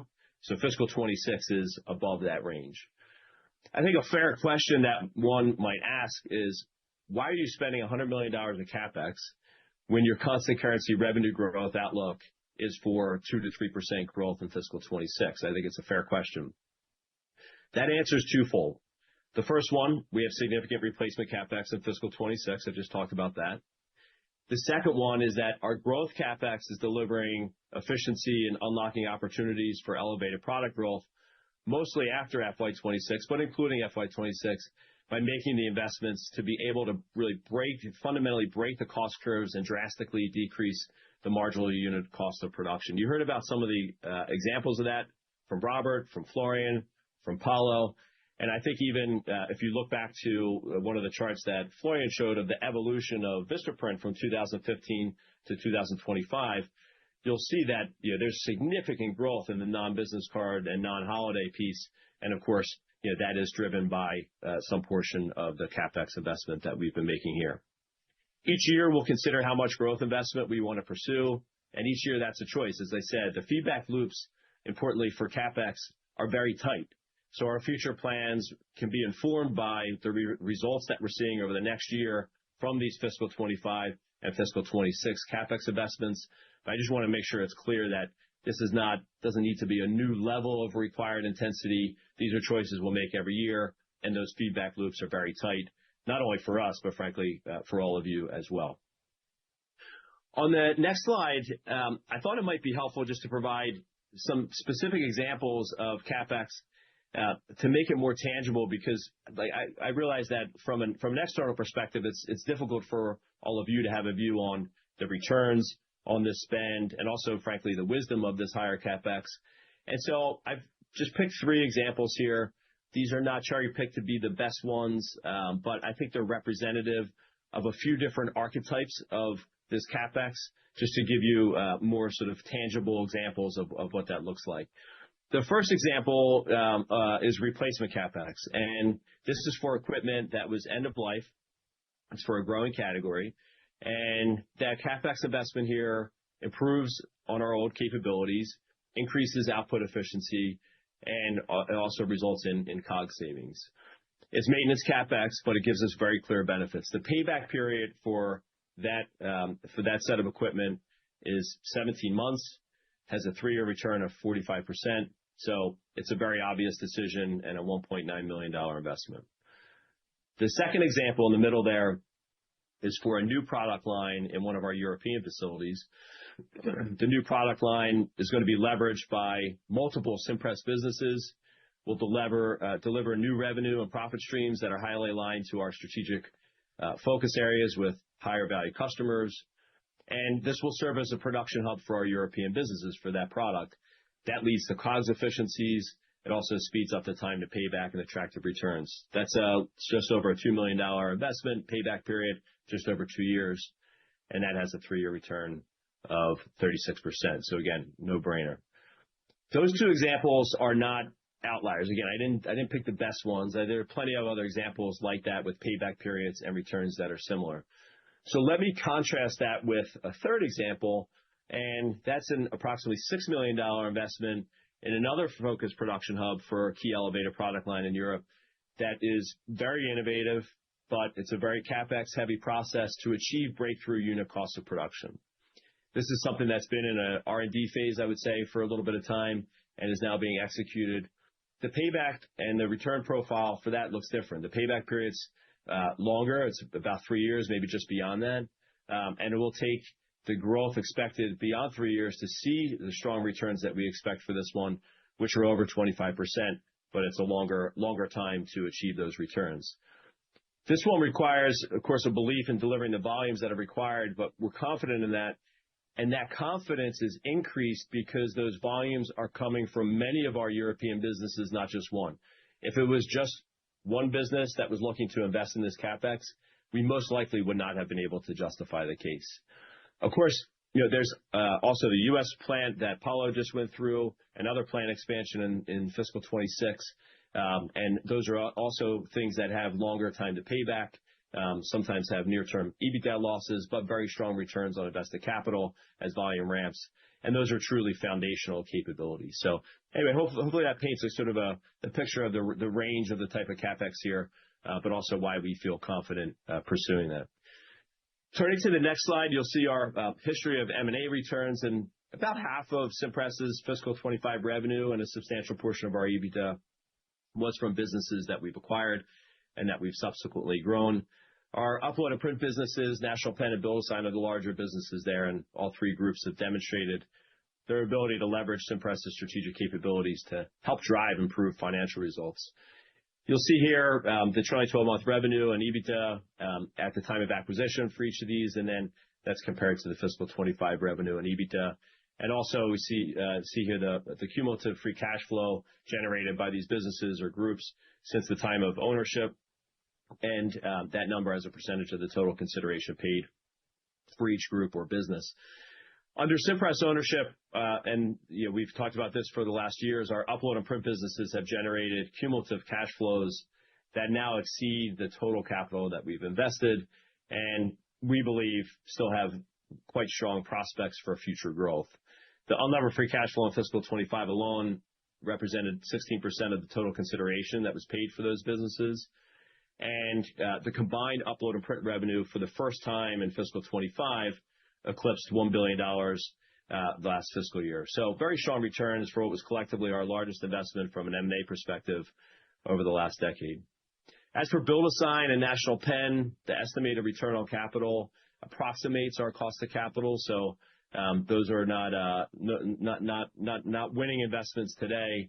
We believe that we can improve those outcomes and are working to do just that over time, especially as a significant focus of each of those businesses is supporting Vista's gross profit growth through fulfillment, and a portion of that value is represented in the Vista results, not in their standalone results. So keep that in mind.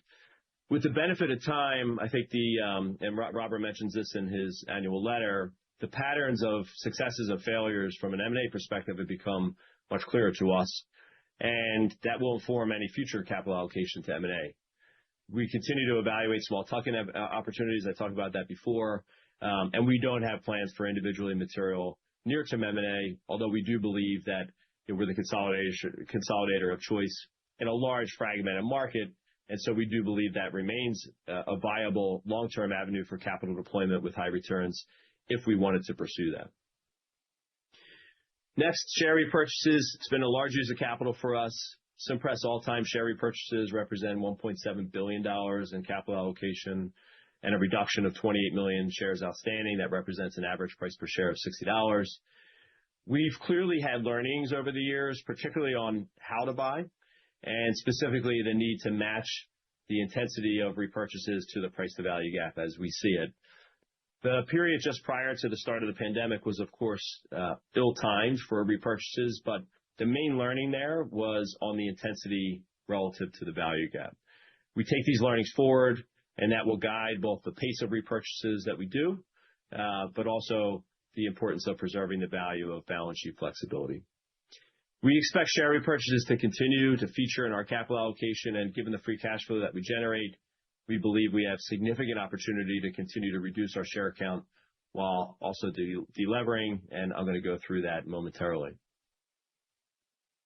Next on leverage, nothing new on this slide. Just wanted to reiterate our leverage policy. As I mentioned earlier, we remain committed to our leverage target of 2.5 times trailing 12 months EBITDA as defined by our credit agreement. From time to time, we may increase our leverage to as high as 3.0 times for investments that we see have a good return and a clear path to delever back to 2.5 times. And so nothing new there. And of course, we've been operating higher than that stated policy. And so I'll talk in a moment about how we get back down. Next, I just want to reiterate our fiscal 26 guidance, and this is all set out in our Q4 earnings document. The first is that reported revenue growth we expect to be 5 to 6% or 2 to 3% organic constant currency revenue growth. Net income we expect to be at least $72 million and adjusted EBITDA of at least $450 million when taking into account the impact of additional startup losses at Pixar Printing US, which Paolo talked about, and also other manufacturing projects connected with our higher expected capital expenditures in fiscal 26 that we believe will drive material benefit in fiscal 27 and beyond, as I'll talk about in a moment. We'll also have about $14 million of annualized savings from cost reduction actions that we implemented in the back half of fiscal 25, so that will help to reduce our operating expense growth in fiscal 26. We expect operating cash flow of $310 million, adjusted free cash flow of approximately $140 million, and we expect the year-over-year impact of currency on our EBITDA to be slightly favorable in fiscal 26. From a CapEx perspective, I mentioned a number of times, we expect that to be approximately $100 million. We expect capitalized software to be approximately $70 million. And we expect cash taxes to increase in fiscal 26 to $55 to $60 million as we received tax refunds last year that won't repeat. And that's obviously also impacted by the impact of profit growth. And then in fiscal 26, we expect leverage to slightly decrease from where we ended last year when considering fiscal 26 planned investments and CapEx and so on, and also leaving room for share repurchases if our share price continues to remain attractive from that perspective. So that's all reiteration of what we outlined in our Q4 release. Let me update you now on sort of how we're progressing against that FY26 outlook so far in Q1. There's only 2 weeks left in Q1, and so I wanted to share a brief update. Quarter to date, organic constant currency revenue growth is tracking at about 5%. That's organic constant currency revenue growth. So the reported growth would be higher. So we're tracking about 5%. That's, of course, ahead of the annual constant currency growth guidance of 2 to 3% that I just outlined. Importantly, and as Florian referenced earlier, business cards and Vista are down about 2% versus last year. That's an improved trend from the minus 6% in fiscal 25. And that's been driven by the specific improvement initiatives we've had in place. I referenced earlier the progress that we've made from an organic search perspective, and we're seeing good traffic flow and year-over-year growth there in Q1. So that's important in terms of product mix. Based on the results to date, we remain confident in the delivery of our full-year adjusted EBITDA of at least $450 million. We didn't give quarterly adjusted EBITDA guidance, but what I can say is that we're tracking slightly ahead of our internal plan for Q1, and our annual plan is not surprisingly higher than our guidance. So far, so good in Q1, and we'll give you an update at the end of October on how the quarter finished. Okay, so let's get into some wholly new things here.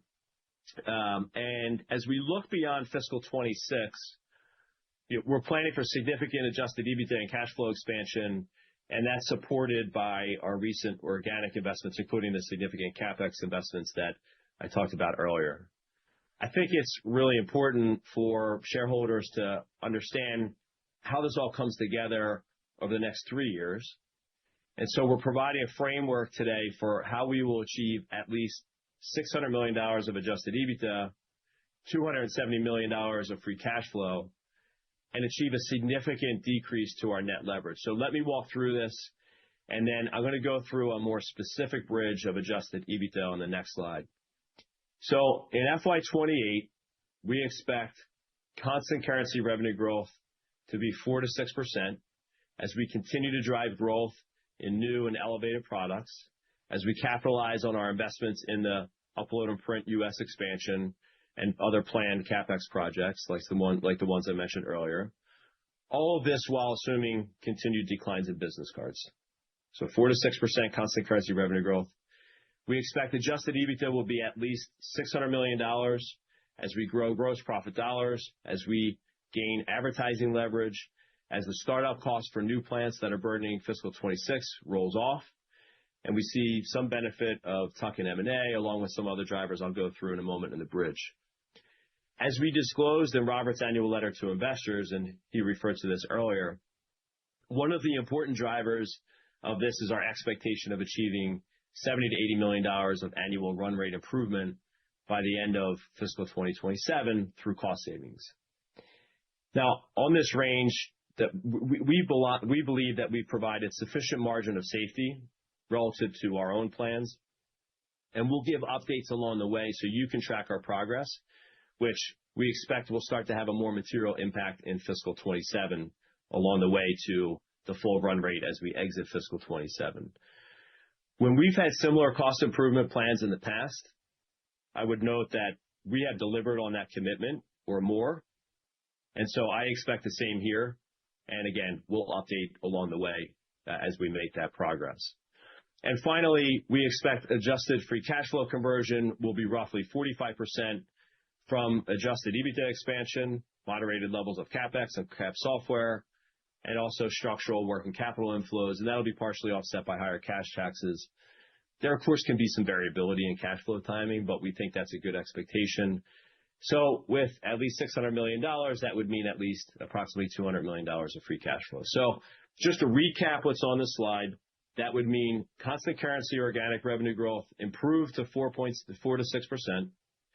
It would mean consolidated adjusted EBITDA margins go from less than 13% in fiscal 25 to 15% in fiscal 28. And it would mean free cash flow generation of at least $270 million.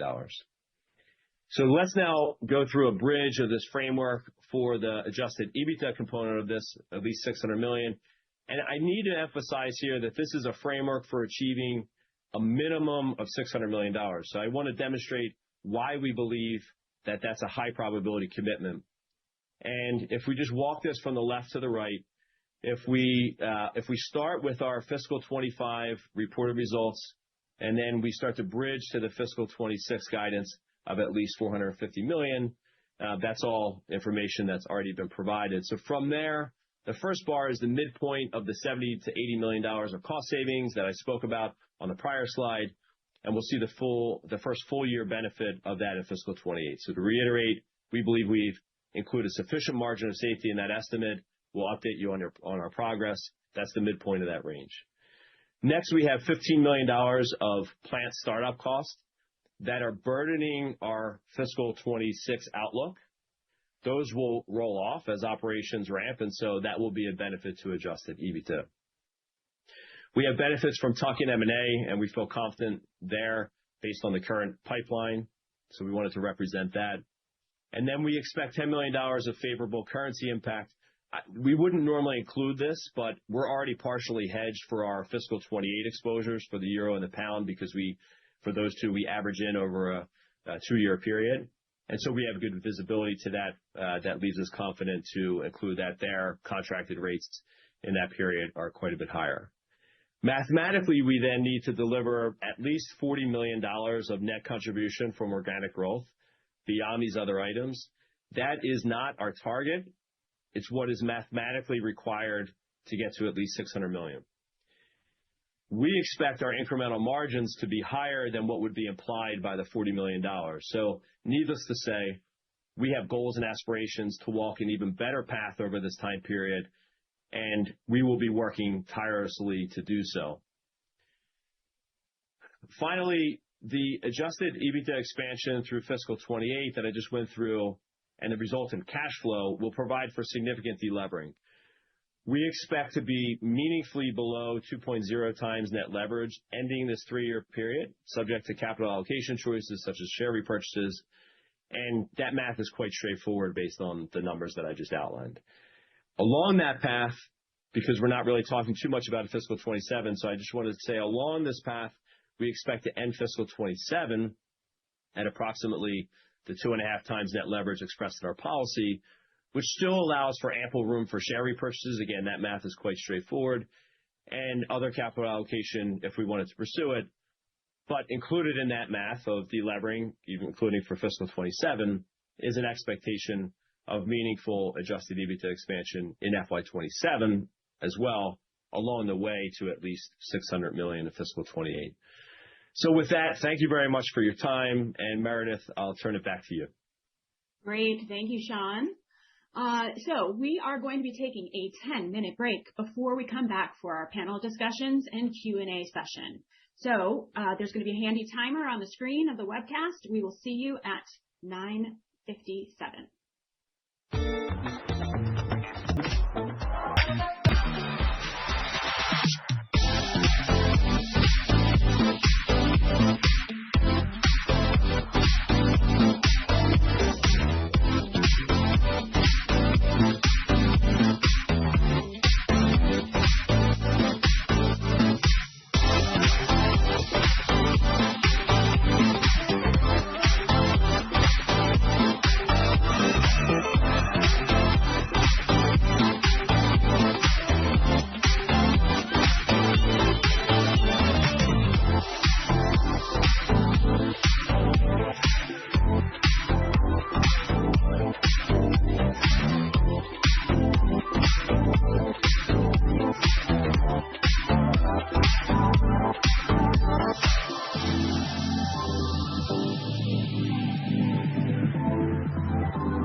a fully industrial paper bag manufacturing solution that is driven by digital print capabilities.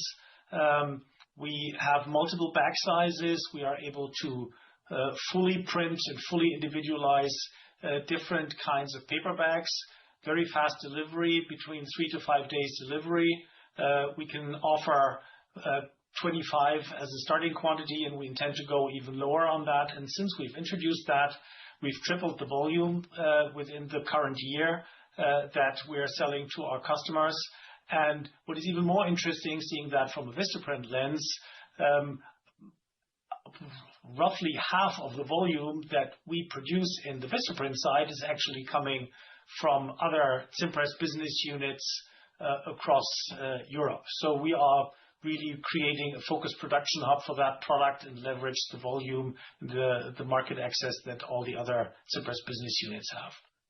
Great. Well, thank you, Michael. Hey, Brian, why don't I turn to you about what you see as both the importance of elevated products, but also any example you want to talk about?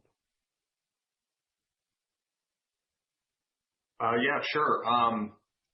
I think the quintessential example of an elevated product is anything surrounding custom printed packaging overall, because it really takes a very functional and necessary product for so many businesses and turns it into something much more special and a means to turn really a transactional moment for one of our customers into a selling moment for their customers.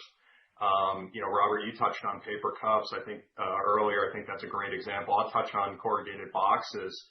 At its core, the functional use of a corrugated box is to protect the product. But thanks to the creation of a breakthrough mass customization production process, we have figured out how to offer small quantities of custom printed boxes at an extremely affordable price. Our customers have quickly realized how much real estate a box provides them for a fantastic marketing opportunity to further build a relationship with their customers, especially due to the fact that we offer the ability to print on both the inside and outside of the box. It's great when you walk out to the production floor and you can just see some of the uses of that our customers have realized for custom printed boxes. They've used them to further develop their brand, educate their customers on the product itself. Many of them have QR codes with additional information about the product, and even entertain their customers through some very funny and creative designs. So overall, I think our customers have realized the power of custom packaging, and we've seen tremendous growth in North America. We're actually actively partnering with the Vista Europe team to collaborate on the next iteration of a game-changing production process for corrugated boxes, which will launch later this year to serve the European market. So all this is to say that custom packaging these are all the reasons why it's so important to Cimpress and our customers. Hey, thanks, Brian. Paulo, I'm going to turn it over to you. Same question. What's important about these products, and any examples you want to talk about? Sure. Why are elevated products important? For two reasons. They bring growth and they bring margin, higher margin. And also customers of elevated products tend to have a higher lifetime value. And also because the revenues are higher per customer, normally the ad spend is very efficient, as explained also in my previous input. The reason why they generate higher margin is very simple. It's barriers to entry. If we look at booklets or multi-page products, for example, these are elevated products, and these are more complex to produce.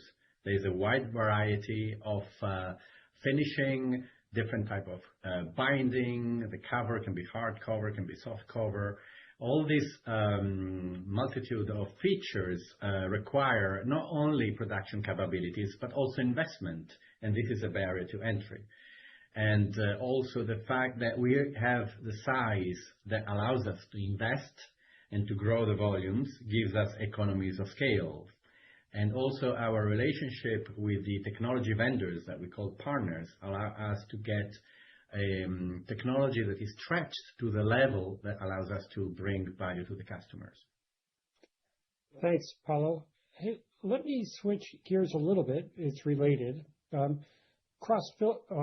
Fulfillment has been really growing rapidly, and each of you guys just mentioned examples where we're selling between different parts of Cimpress and different businesses from one to another. But maybe Martin, I can turn to you. You've been the real key leader in this, driving what we can do, including MCP. So why, in your own words, are we putting more of an emphasis on cross-Cimpress fulfillment in the relatively recent past? And why didn't we do it before? How's it going to benefit Cimpress and its businesses? So over to you, Martin. Yeah, thanks. I mean, first of all, I'm super happy that everybody here is presenting so much about MCP. All my colleagues, it's everywhere now, and it just clearly shows that we have reached critical MCP adoption across the businesses. It's being used with most of the businesses more and more, and it's really starting to, bear its fruit. The businesses can just transact much easier with each other than they could in the past when we were still building it. And it's mostly because we've been removing hurdles. We've been dismantling like financial hurdles where the incentives might not be aligned to actually sell with each other or buy from each other, technical hurdles on the MCP side, or they couldn't launch quicker over MCP, they just do it themselves. But now that is really starting to bear its fruit, and we see just an explosion of cross-Cimpress fulfillment, which is very exciting. We're starting to focus really on cost transparency within MCP and the entire supply chain. So we're building systems to compare the cost across Cimpress, and more importantly, actually create a culture where digging into those numbers and expose them to each other is really something that helps accelerate even just the beginning of this, which will lead to just smarter supply chain choices across all of Cimpress. So that for any given product, we can now weigh, do we do this in-house, or do we work with one of our amazing third-party fulfillers that we have? We have a tremendous network of third-party fulfillers. And in some cases, aggregating volume from a bunch of our businesses to one of these fulfillers gives us great negotiation power. In other cases, we see that we really have a center of excellence within the Cimpress network itself, and there then we aggregate our Cimpress volume too. So yeah, the Cimpress systems are really getting into place. We're getting the right culture for it, and I think we're just at the beginning of this optimization. Great. Hey, maybe Michael, Brian, Paulo, let me come back to you, and maybe you could also give some specific examples of what Martin just described. So speaking specifically to cross-Cimpress fulfillment, as opposed to just elevated products. And for that, I'm going to maybe suggest two products which I know have been successful. Let's start with roll labels in Europe as the first example with Michael and Paulo. One of you, Michael, you were leading Vistaprint on the merchant side, buying the roll labels in a wholesale intercompany transaction from Pixar Printing, and Paulo, your team was supplying. So Michael, maybe you can start from your perspective, what's been behind that roll label success in Europe? So from the Vistaprint perspective, it's great that we can leverage the capabilities and knowledge that our colleagues at Pixar Printing have built over the years to really have a massively wide assortment of roll labels available in all delivery speeds, substrates, everything that you need in the market. And we can easily leverage that assortment by using MCP and just plugging in the fulfillment capabilities from Pixar Printing into the Vistaprint fulfillment network. And with the focus we have on cross-Cimpress fulfillment, we've also adapted the way we interact economically, which makes the whole thing really attractive for Vistaprint. And over the last years, we were able to massively drive growth as a merchant with this product. Customer growth of 90%, new customer growth even beyond 100%. And what we really like about roll labels is that it's really high-value customers with even high first-order values, high repeat values, so they have a higher probability to repeat than other customers. So it's a really high-value customer group. And on the manufacturing side, we get the full service from the colleagues in Pixar Printing, and that's great. Thanks, Michael. Hey, Paulo, as the fulfiller in that relationship, do you have any thoughts? Yes, many thoughts. Many thoughts of gratitude to Michael. Actually, the collaboration has been great. On one hand, we were able to provide Vistaprint with a higher variety of products and more different types of qualities and finishing and substrates. And this enabled Michael to deliver a richer product to their customers. At the same time, the vast reach that Vistaprint has in Europe and also across the globe allowed us to get more volume into our production. And that helped us improve efficiency because efficiency comes with scale and all sorts of benefit coming from being able to deliver more product to the customers. Also working with our vendors. The moment you have a larger size of their revenues, you also have more control. That means efficiency, lower cost. All this is a winner for the end customer, for whom we deliver more quality at a lower cost, and also for us because we make more profit. Therefore, this is the essence of the cross-fulfillment, where we're able to put together our strengths and deliver a win-win situation for the company and for the customer. Great. Hey, Ryan, let's come back to this side of the Atlantic. And you and Michael, maybe you also can represent Vistaprint in this next question. Over the past roughly year, a little bit more than that, we've moved the vast majority of the U.S. volume for large format from the Vistaprint production facility to a BuildASign production facility, which had higher volumes and more product variety for that. So can you describe, from your perspective, again, maybe Brian first and Michael as the merchant, the whole signage opportunity in the U.S.? Yeah, so overall, in the U.S., we were able to generate significant savings in cost of goods by, as you touched on, consolidating the Vista and BuildASign volumes into our very cost-competitive signage-focused production hub. From a fulfiller perspective, one of the huge benefits of this rapid growth in cross-Cimpress fulfillment was realized when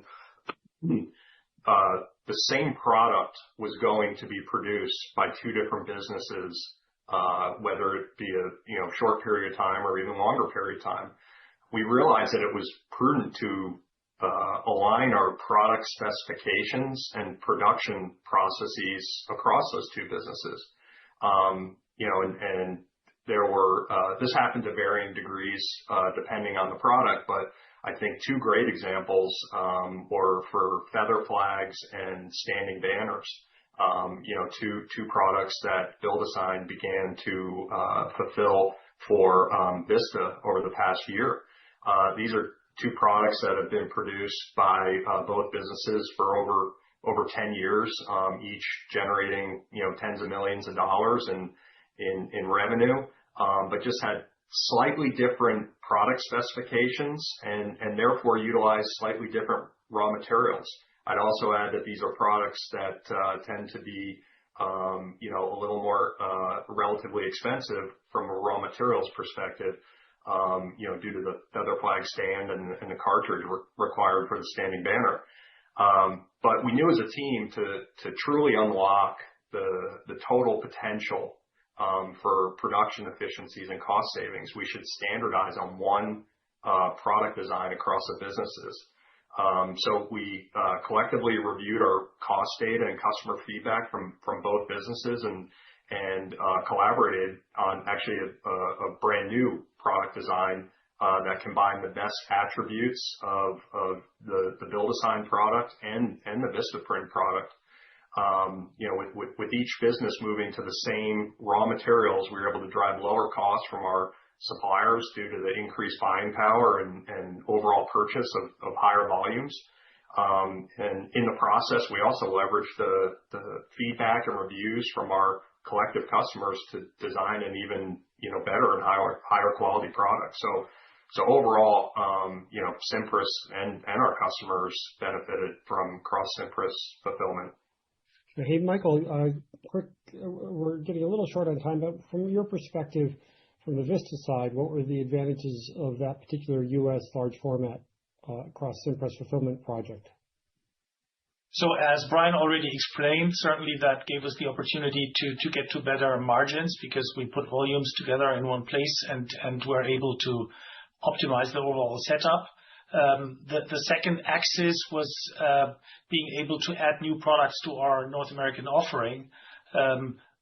There were products that had big impact on our growth ability in Vistaprint North America that had not been previously offered by Vistaprint, like step and repeat banners, real estate signs, parking signs. All those products were available in the Build-A-Sign assortment, and we were able to also sell them via the broad Vistaprint website and customer base. So that was a huge win for us.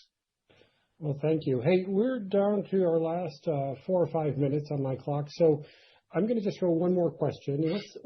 I know there's a lot of questions that come in from shareholders and investors about capital expenditures, and Sean spoke a little bit about that. They're increasing in FY25. We've said they'll grow again in FY26. And I realize that there's two big categories of CapEx. It's not the exclusive totality of CapEx, but one is where we're replacing old equipment and therefore driving lower cost, higher quality by bringing in the latest generation equipment. And the second aspect is where we're driving innovation by working closely with partnerships with machine companies to break through to new areas.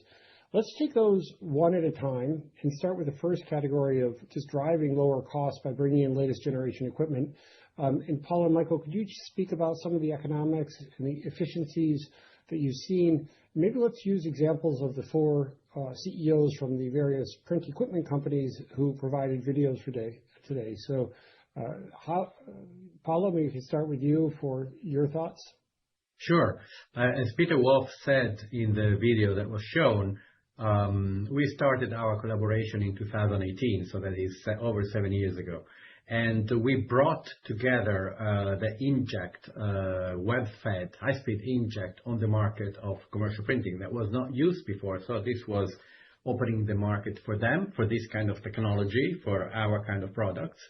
And that meant that we put our best engineers of R&D together with their engineers. And after several months of cooperation, we were able to co-develop a solution that allowed us at the end to deliver a product comparable to the product we were doing before at a fraction of the cost.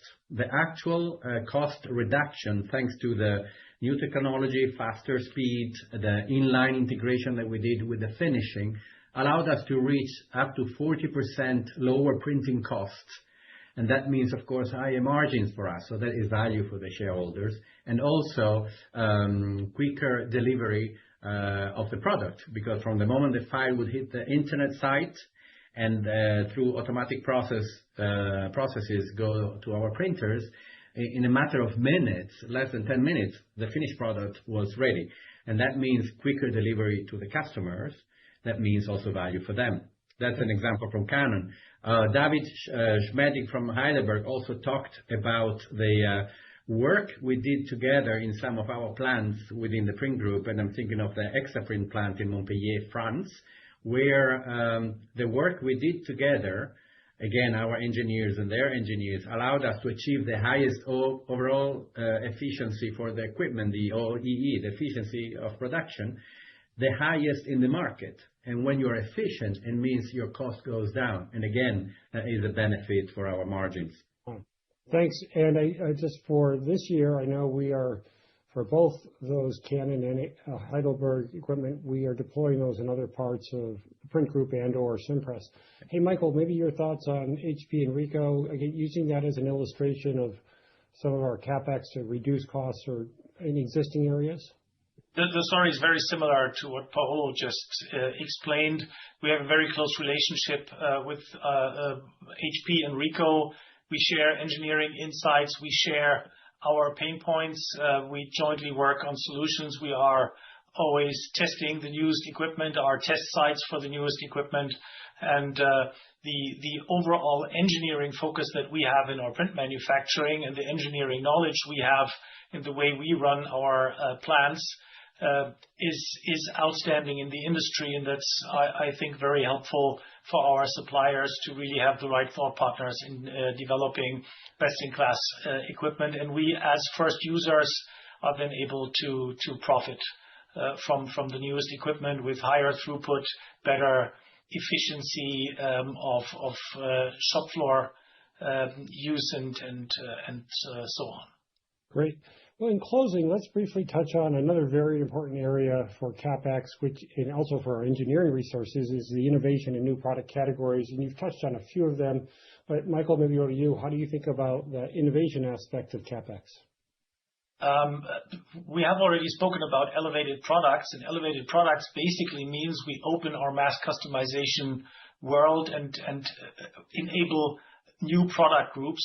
And the way to do that is to create in the industrial manufacturing setups that are able to do very short runs and to be very flexible to our customer needs.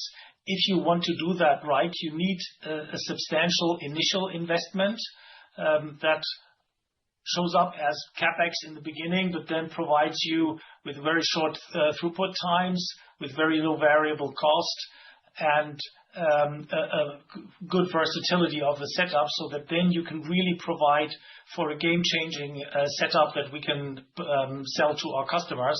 And so it kind of comes with our scale and our access that we need to make those big investments to get to a market-leading position in new technology.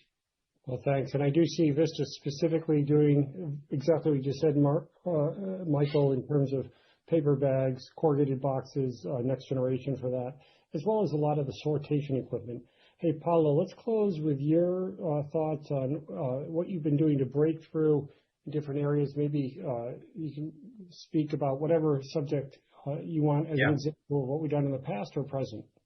Yeah, sure. Well, innovation is one of the core values of Pixarprinting, and innovation, especially in the area of technology, manufacturing technology, is where we focus a lot. I can say that out of the 100 different types of technologies we have in our production plant on the shopping floor, almost none of them is off the shelf. So they've all been co-developed, and we brought innovation at every level. We talked about booklets and books and multi-page. We are bringing this innovation to North America. We talked about labels, the examples we shared with Michael earlier. I can talk about packaging, one of the other areas of elevated product that Brian referred to. In terms of packaging, we developed with an Italian provider of technology a special solution for cutting and folding in a digital way. So every single sheet that enters a machine can be a different recipe without having the recipe encoded, but read by the barcode that is taking the information from the order of the customer. And this allows us to get to a very low quantity, minimum order quantity for packaging with customized formats. That's great.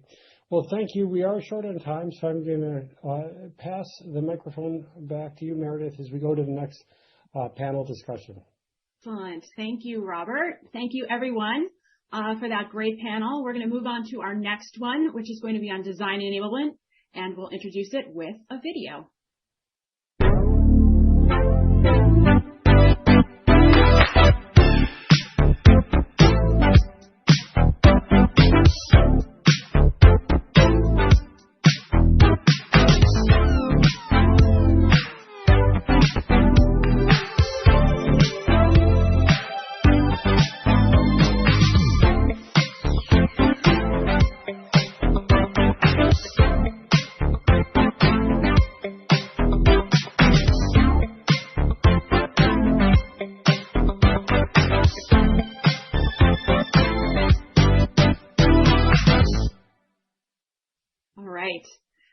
I like that video because I think it helps you visualize some of the things that we will be talking about on this panel right now. So as Robert mentioned in his presentation, design is a fundamental element of the products that we sell, and it's a continually evolving area. So joining me on this panel today are Christina Wick from Vista, Paolo Ruazza from the Print Group, and Martin Venstein from Cimpress Technology. All right, guys, let's get started.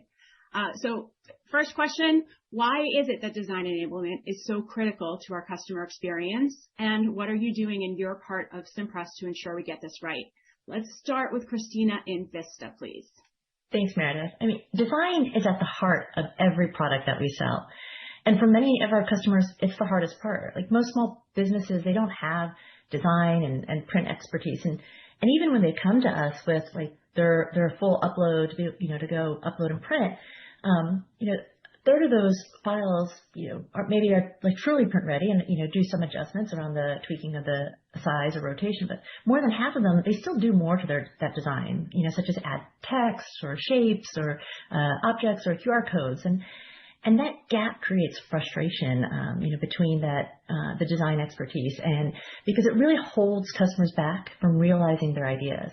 I mean, I was designing some packaging, college care packaging for my daughter this past weekend, and designing for print can be really intimidating, right? But it's our job to close that gap. And we do this by embedding the right touch points for assurance, offering like clear on-ramps to advice and design services, and really making design simpler and more intuitive across the journey. And so for us, for example, we're using deductive design and AI and tools like our logo maker and design assistant to really be able to help customers speed up creation. And we're also helping small businesses stay on brand, extracting logos, colors, and fonts so they can easily build brand kits and visualize their identity across all their products. All of these steps increase customer confidence and success. Thanks, Christina. Paolo, I'm gonna throw it over to you because your customers are a little bit different. They're a bit more comfortable with the concept of design, but you're still investing in design capabilities as well. So, absolutely, as you say, our customers have more designer skills in general because these are professionals. But we have seen that by providing them with tools that enable them to get quicker to the final design, or that assist them in making sure the product they are ordering is correct, even before going to the whole system of our pre-press office that checks the files, is a big advantage for them. First of all, it enhances their confidence that the product they're ordering is correct, and very often our orders are very large, and having this confidence enables them to place the orders. So we see that not only it increases satisfaction, but also it increases conversion to a purchase. One of the projects we've been working on in the course of the past year is what we call Upload and Chill, that allows our customers in the most sophisticated product, which is multi-page, to see the whole spread of the booklet on one screen. And this allows them to correct those possible errors that they have inadvertently loaded up into our system. And by correcting that before it gets into our system, and then the file could be rejected or could be corrected by our own guys, this is done by the customer. And this means they're able to fix the issue even before it hits our systems. That means a quicker process for us to do the throughput, and therefore a quicker delivery to their homes. I can certainly attest and relate to multi-page booklets being difficult to design, having done them in my personal life as well. Because in MCP, we have capabilities that many of our businesses have adopted for the purpose of design enablement. Yeah, absolutely. Yeah. But you see, most of the businesses, they bring it all together to what is really relevant for their customer.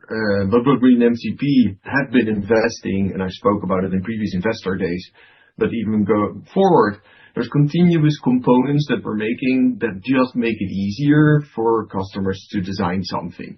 A couple of examples that just recently been used by Vistaprint, but also now launched by National Pen and more businesses, is what seems to be very little things, but really make it much easier for customers to get through the design process. For instance, they upload their logo, and the first fonts and text boxes that we give as an option to that customer are already in the primary colors of their logo. Or we, instead of you have to drag a text box above a logo or below and have to finish with it, we automatically give you layout recommendations on like, this is the optimum spacing for it. We help with the design approval process, right? Where finally this upload is done and then customers go, we make maybe some adjustments. How do we get automate as much as possible to get to the final proof that the customer says this is perfect? And so all these components in the backend that the businesses stitch together to optimize for their customer are very often powered by MCP. Small little components, they're very small in its size, but very mighty in its outcome across the Cimpress universe. Excellent. Thank you, Martin. All right. The next question that I've got for you all is, how does design enablement support growth of elevated products and the higher value customers who trust Cimpress businesses with thousands of dollars of annual purchases? Martin, we'll start with you on this one. Well, I mean, look, and I think some other people will also talk about this, obviously, but like, for instance, packaging is one of the things that I think we have had a tremendous amount of success with. And I want to make sure there's credit in all kinds of businesses that actually brought all of those expertise.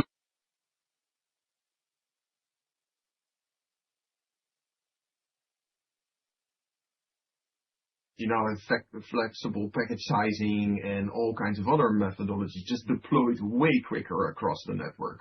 So we're sort of then the intermediator, but I want to make sure that MCP is not always the originator of these things, where help just makes Cimpress stronger. Thanks, Martin. Christina, do you want to share stories from Vista's perspective on this? Yeah, our high-value customers, they like to move fluidly between the different design methods as they shop. And we're investing to support them, like, wherever they are in that journey, right? Whether they're uploading their full design or they're starting from a template on our site or maybe even using our AI tools that we're providing.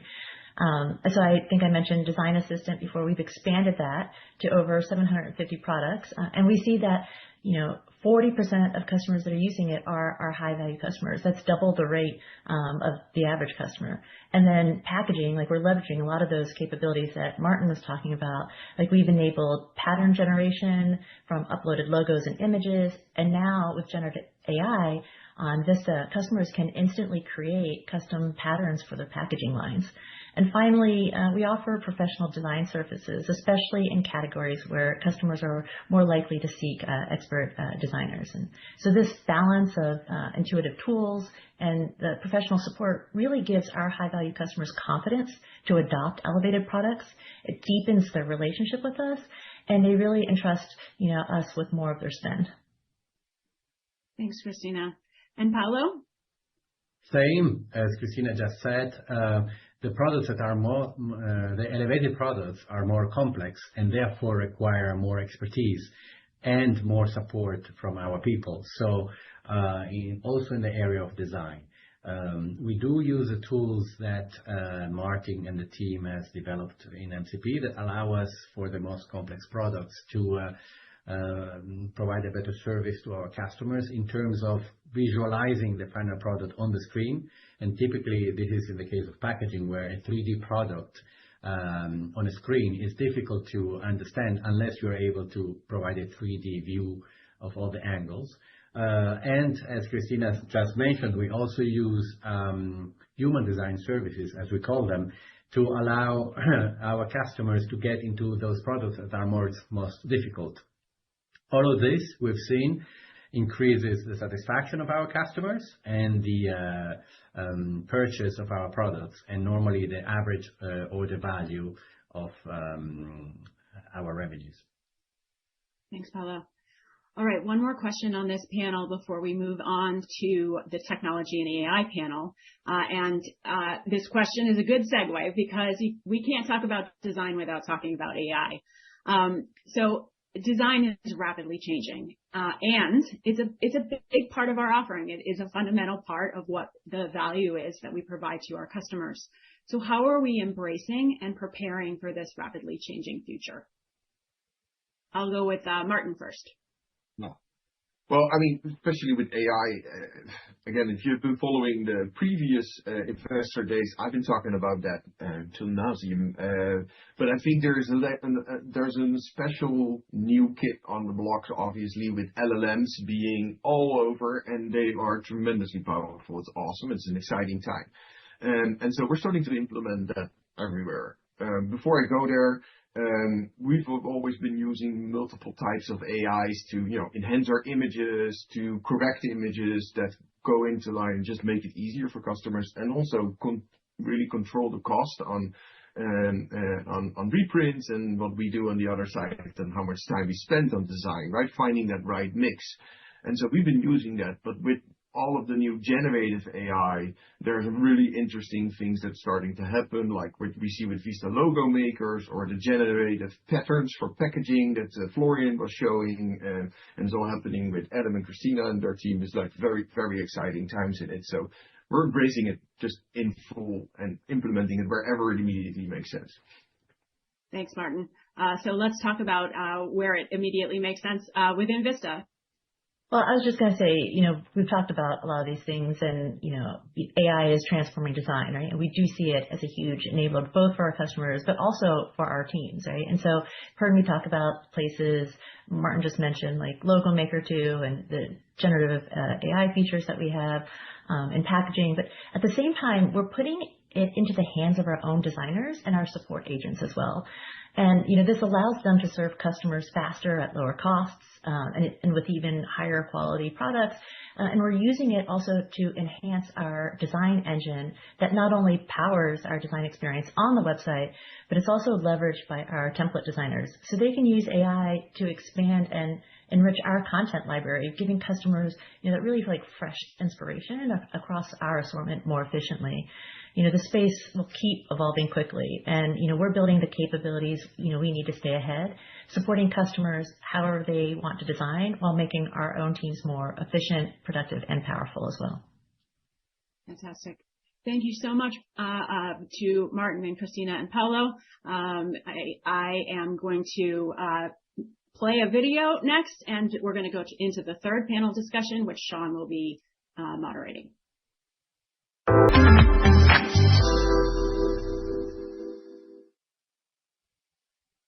Excellent. Let's get into our last panel. I'm excited to also introduce you to a few new folks as well that you haven't heard from yet. So we'll get right into it. Hopefully it's clear both in the elevated products panel, but also in the last one here on design enablement, that the role of technology modernization and also the role of AI, as we just ended the last session, is having a big impact in so many places.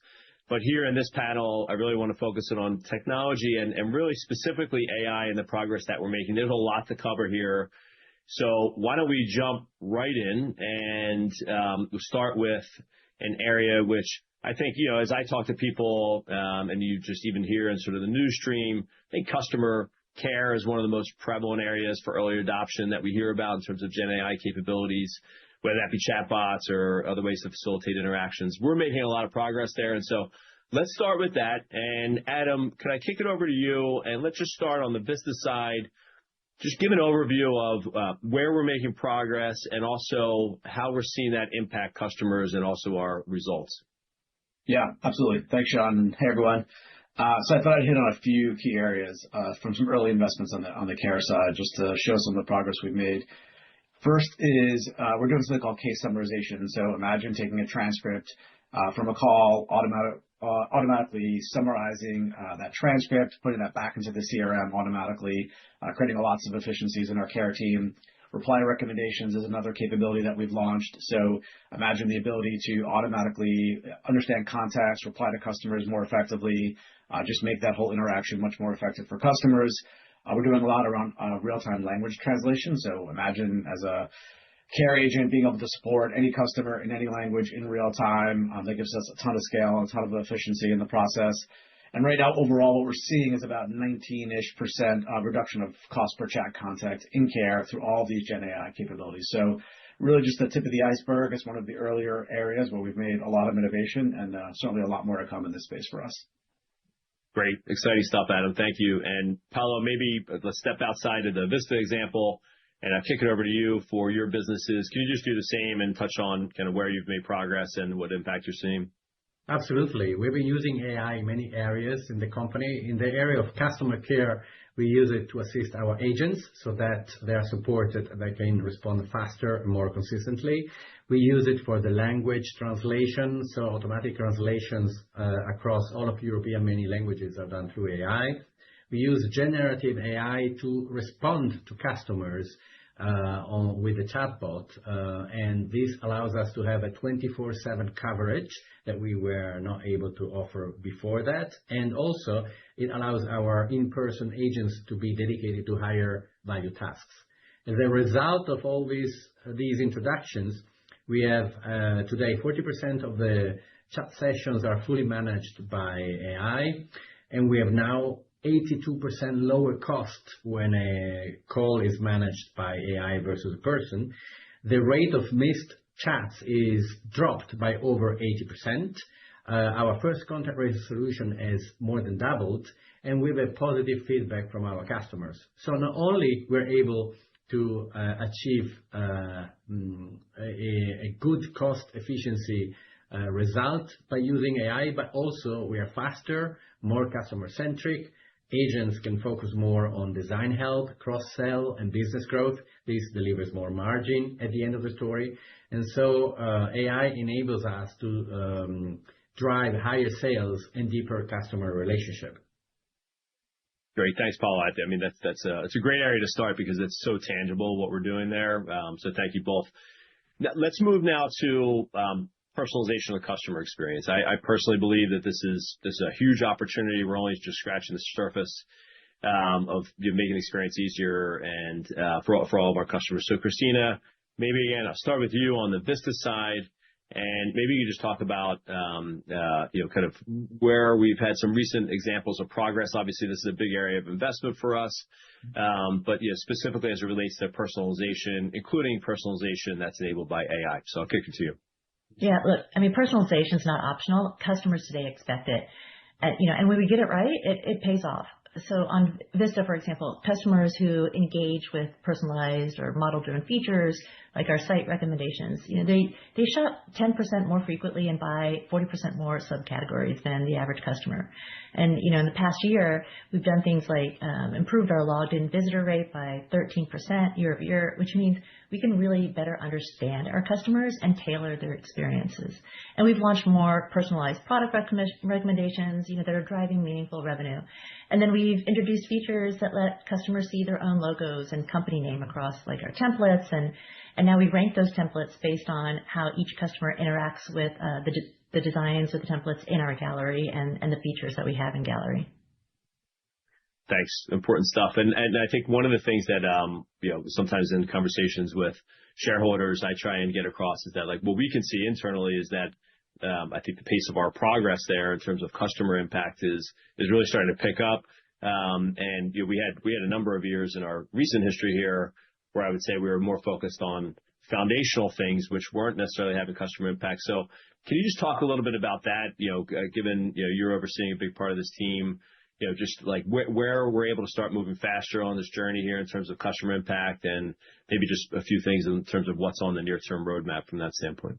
Yeah, I mean, what's exciting is that after years of moving off of our monolith and modernizing our technical architecture, we're really at that point where we can accelerate, right? We've done that foundational work, and it's enabling us now to go deeper on personalization. And we could not have done that before, on the previous monolith architecture.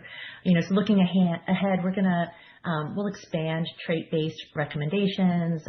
We will adapt our experiences, and we'll have personalized design assistance across the entire shopping journey. And importantly, we'll carry that personalization across our channels so that context that a customer builds in marketing flows will seamlessly flow into their site experience as well. Well, thanks, Christina. Yeah, huge opportunity there, in my opinion. All right, we covered care, we covered customer experience. Let's now go to advertising. Obviously, a significant line item for us.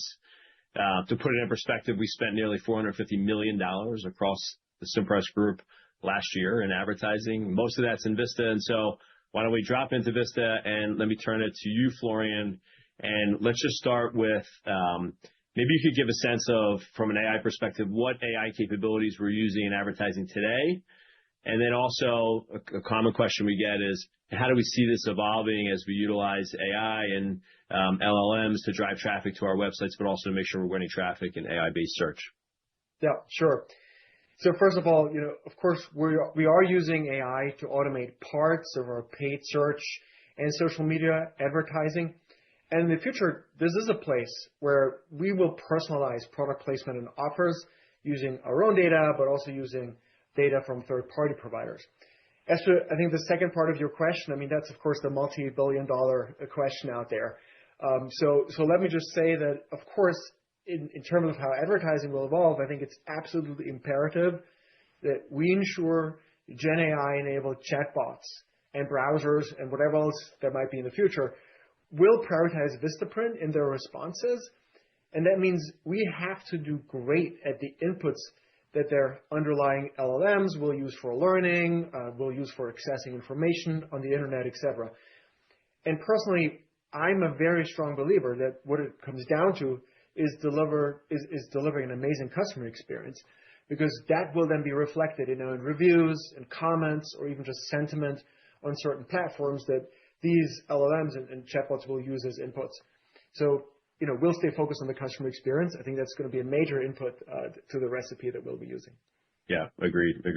So that's on the advertising spend piece of it. Again, huge number for us. And then just on the marketing side more broadly, could you just talk about a few areas where AI is being leveraged? I think, like most functions, there's a lot of progress that has been made there. And so maybe just talk a little bit about examples of those. Yeah, it's true. It's removing roadblocks, or things that used to be roadblocks prior, in so many places. So, for example, this year's holiday photography will be completely generated using Gen AI backgrounds.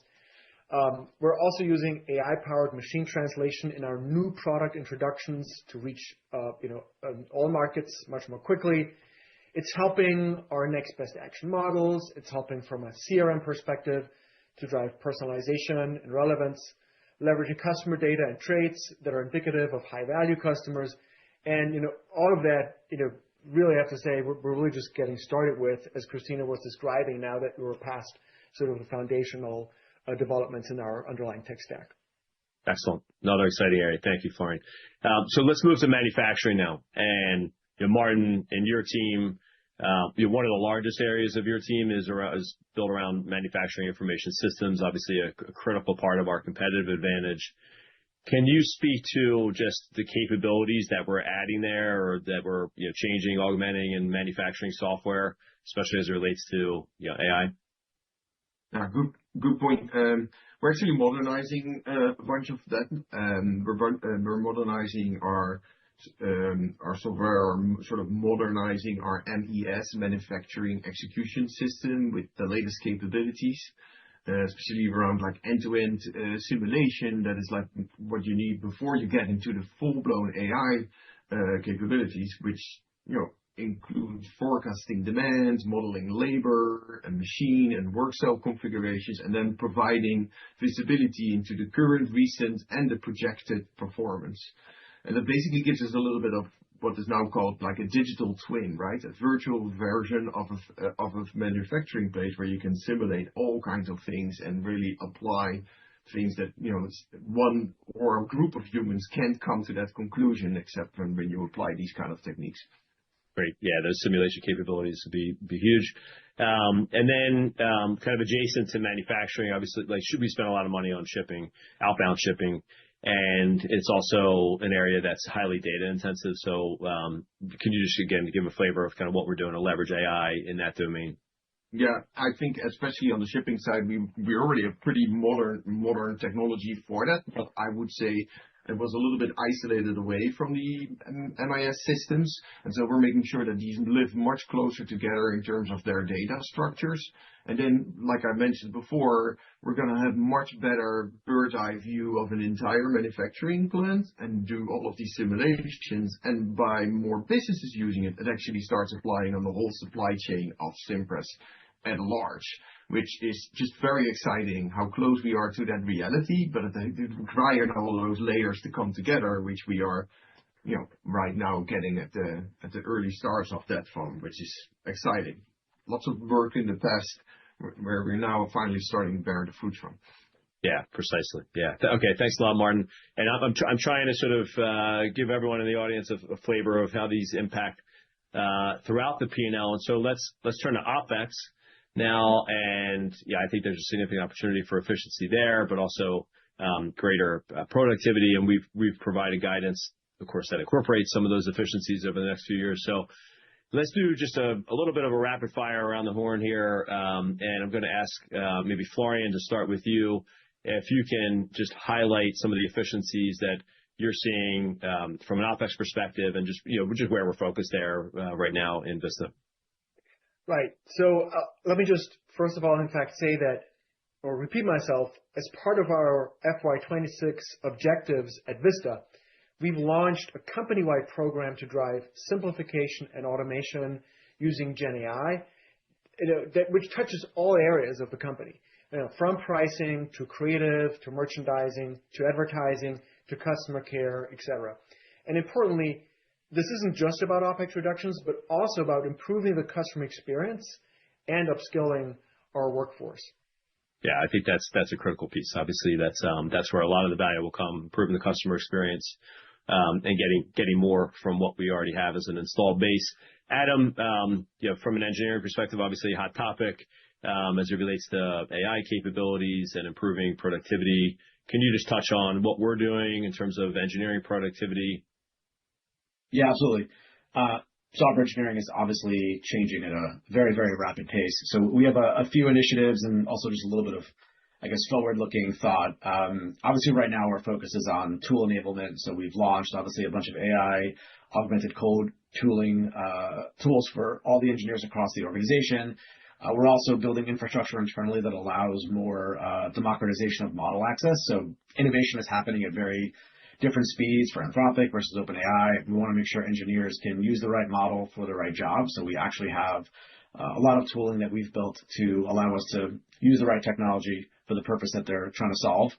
I think looking forward, the way we're really kind of evolving is this idea of like asynchronous software development. So imagine you've got these agents running in the background, addressing security issues or addressing accessibility issues or fixing bugs, and they're just kind of always running and allow engineers to review code. That's really going to be our next big investment in this area. And we think that's also going to be the next, really big paradigm shift for how software engineering gets done. So that's kind of where we're focusing on from an innovation standpoint. Well, thanks, Adam. And then I'll just add from a G&A perspective, generally, I think there's a lot of opportunities here, whether it be in some of the financial topics like conversational analytics and from a legal perspective, contract reviews, but also things like how we use data to identify procurement opportunities. And a lot of those things are in flight. So G&A also an opportunity there. So before we round out here, I just maybe want to step outside of these specific topics and talk about a really, really important topic, which is that in order to excel in all of this and also to move with speed, we, of course, need to make sure our team members are evolving their mindset and learning new skills and constantly challenging status quo, which is not easy. And so, and we obviously need to continue to attract great talent. Robert talked about that in his session. Louise, can I turn it over to you and just ask you to highlight some of the things that we're focused on from a people perspective in our Vista business that are relevant to all this stuff that we're talking about so far in this session? Yes, absolutely. Thank you, Sean. Yeah, so we have a significant people agenda for how we're integrating AI into every aspect of our operations and our employee lifecycle. So the core philosophy is quite simple. AI is a partner that's empowering every team member. And so our approach is about getting our people excited and curious about AI to start learning and practicing, adopting and integrating it into their daily work. And so this approach is distinctively people first and hands-on. And we're starting with a comprehensive learning agenda to develop these kind of future-ready skills across the entire company. So this starts with upskilling. So we're investing heavily in upskilling team members, both on the technical hard skills with AI, like prompt engineering, but also the essential human soft skills like emotional intelligence, communication, leadership. And we're also focused on practical application. So we've built an AI learning hub with curated resources for different skill levels. And we have workshops that are practical and real-world AI use cases that help lead to improved workflows and practices in each organization. Another important aspect that we think is really fundamental is our community and leadership engagement. And so we have created a strong community of engagement through Slack channels and team events where we're really encouraging peer-to-peer learning and experimentation. And also our leaders are role modeling this by encouraging and showcasing what they're learning and how they're kind of adapting this in their roles. We've also identified AI champions in each organization. So we have this peer-led approach for applying AI in the most relevant ways for each team. And then finally, commitment. Commitment's really key. So to show our organization that we're serious and committed to AI and that we're making the time for people to learn their new skills, we have a dedicated AI Invest in Yourself Day coming up end of September, where each organization in Vista will focus on how they're applying AI to improve their work. And then let me just kind of add with perhaps the most important element of all this is how AI is deeply impacting our culture. So we already have a very strong entrepreneurial foundation, and we're intentionally strengthening that to align with this AI-driven future. And what this means is how we focus on AI unlocking velocity and efficiency for our teams, and how intentional org design can really help increase speed, remove layers, and get team members closer to customers to solve their problems. And we see also innovation and learning being further unlocked with our culture in AI as teams will have more time and capacity to innovate and embrace this kind of always-on growth mindset. So overall, we're excited and ready to start this next chapter and see the benefits for our people. Thanks so much, Louise. Obviously, we can be successful without that. So thanks for all your leadership there. And thanks everyone for the time on the panel. I think, my hope is that it's clear to everyone that this is a significant area of opportunity, which may already be obvious, but also that importantly, we're making a lot of tangible progress really across all the value chain. And we look forward to updating on progress as we continue to go there. So with that, back to you, Meredith. Great. Thank you, Sean. Thank you, everybody on the panel discussions. Really great to hear all of the conversation between you all. We have had a number of live questions during the entire event, and so we're going to go through them now. It does mean that we're going to go into the 11 o'clock hour, but we are committed to answering these questions, so let's get started. So the first one is a question on tariffs. Sean, I'm going to throw this one to you. Fuzzy as to where the company stands regarding tariffs, so if you could please address that at the present time. Absolutely. And hopefully fuzzy just because time has passed and not because of our lack of disclosure. But let me just remind everyone where we stand. And I think if you go back to our Q3 release from last year, that's where we had first provided a lot of detail. And in that, we talk about kind of the base cost that was relevant for potential impact from tariffs in terms of U.S. orders that were fulfilled from Canada or Mexico, and we said that was about $230 million. So that's still like a helpful baseline to be thinking about if you're trying to refresh yourself. And then we said that we have two main sources of exclusion or exemption. The first one is that there's this exclusion for informational products that is statutorily included in IEEPA. IEEPA is basically the statute that's being used to provide for the presidential authority for most of these tariffs. And then we also have a vast amount of our products that are USMCA compliant. So when you take those two things together, it's about 90% coverage on that cost for U.S. orders fulfilled from outside of the U.S. So that's still a good framework to use as a starting point. I think in terms of what's changed, recently, the main thing is that, and this is actually since our last earnings, is that the de minimis exemption went away at the end of August, and so that's been a change that we've experienced.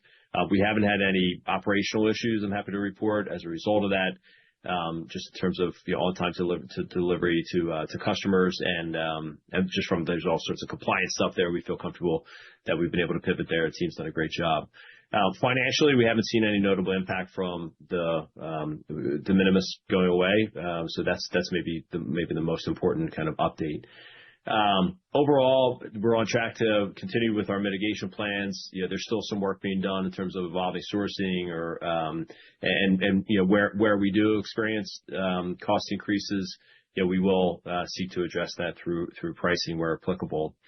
I think that as the tariff environment sort of settles in, which it's still obviously dynamic, I do expect that we'll hear from some of our suppliers about increased cost or proposed increased cost. That'll be an ongoing discussion, and one where we're going to bring our scale and procurement capabilities, but also our contracts to bear there. And there's nothing material to note there to date. So, there may be some more of that. And then maybe just like specifically from a financial perspective, in Q4 we had said there was $3 million in net negative impact, primarily from National Pen, and that was during primarily during the month of May, when the tariff rates on Chinese source goods accelerated to 145%. In Vista, we were able to, we think, cover the increased costs through pricing. Based on everything that we know today, we do expect, and we've included in our outlook, that there is some additional net cost that we'll experience for the full year, recognizing that we only really had to live with that for part of Q4 of last year. So for the full year, we do expect that year over year there will be some net impact. I would put that in the sort of roughly $5 million range year over year. Again, that's included in our fiscal 26 outlook. And so in summary, still very relevant topic. Obviously, we're very focused on it. It feels more like sort of almost business as usual in terms of like, day-to-day operations, as opposed to, having a lot of, senior level attention on this on a day-by-day basis. The exemptions and inclusions that I talked about under USMCA and informational materials, those still provide very broad coverage for us. And, there's still impact, but most of that is addressed through pricing. So, not too material from a P&L perspective. Thank you, Sean. Robert, I'm going to ask you a question now, an important one. Can you please talk about how you're thinking about share repurchases as you execute your plan to grow profits and delever? Sure, absolutely. I would say, first of all, we recognize that, excuse me, I'm just having a little trouble with my microphone. So. Okay, yeah, so we recognize and we are very committed to reduce our net leverage. And I'll come to share repurchases in a moment, but leverage and share repurchases are tightly related. So because we have said, and we will deliver end of 26 reduction in a year over year versus where we were at the end of fiscal 25. Just today, Sean pointed out that we will, by the end of FY 27, plan to be in line with our policy of 2.5 times leverage. That does create some constraints. In the next 21 months or so, through June, when we get down to that 2.5 below, or let me say it a different way, until we're at that level, we plan to limit buybacks to what we can achieve while still hitting those leverage targets. Second, I'd say, is mentioned in my presentations and many of our letters, we do think that the share price is very attractive and that we are undervalued. So when we're in that type of situation, we do want to try to do share repurchases subject to that leverage target. Third, I'd say that share repurchases are very important to us because we, as Sean said in his presentation opening, look very much at free cash flow per share. And we've used our strong profits and our strong cash flow over the years and over decades to take our weighted average diluted share count from about 43 million at our IPO, and 43 million shares at our IPO, down to the current 26 million. At that same time, Sean pointed out, we've grown our 3-year trailing free cash flow from 0 to $432 million. So the cash flow per share was much higher because we had reduced our share count by 40% over the years. Long term, I think we are going to remain in the game of share purchases, but we will, as again, Sean pointed out, ensure that it's subject to more rigor as to the pace of those repurchases, to ensuring we hold dry powder for the times when we have very obvious price to value gaps, and when we can remain within our leverage policy that we've set up and we want to get to. Last thing I'll say is, Sean pointed out that by the end of FY28, in the absence of capital allocation to share repurchases or any other large capital allocation, we would be meaningfully below 2.0 net leverage. That certainly gives us opportunity over the mid and long term. Thank you, Robert. Okay, got a question for Paolo. Paolo, how big is the market opportunity you think you're unlocking with Pixartprinting in the US? How much of that 2028 4-6% guide is predicated on the success of this new revenue segment? And how do margins here compare with Vista's? Well, the market is very big. Just as an example, in Europe, Cimpress Upload and Print is significantly larger than Vistaprint. Also, the category of booklet is a very relevant category. For Pixartprinting is the number one product, while in the US is underrepresented. As to profit margins, Sean showed a slide where the print group EBITDA margins are on average 19%, similarly to those of Vista. And between now and fiscal year 28, the revenue contribution that Pixartprinting will have in the US market, considering the relative size of Pixartprinting versus the total Cimpress revenue we have in the market, is not going to be that visible. I think what you will see is that these investments we do in Upload and Print in the US will allow us to fulfill for Vista. So Vista will be able to grow fast by offering these elevated products to their customers. And by fiscal year 28, this will be a growing, profitable business, which gives us a runway for future growth beyond fiscal year 28. That's great. Thanks so much, Paolo.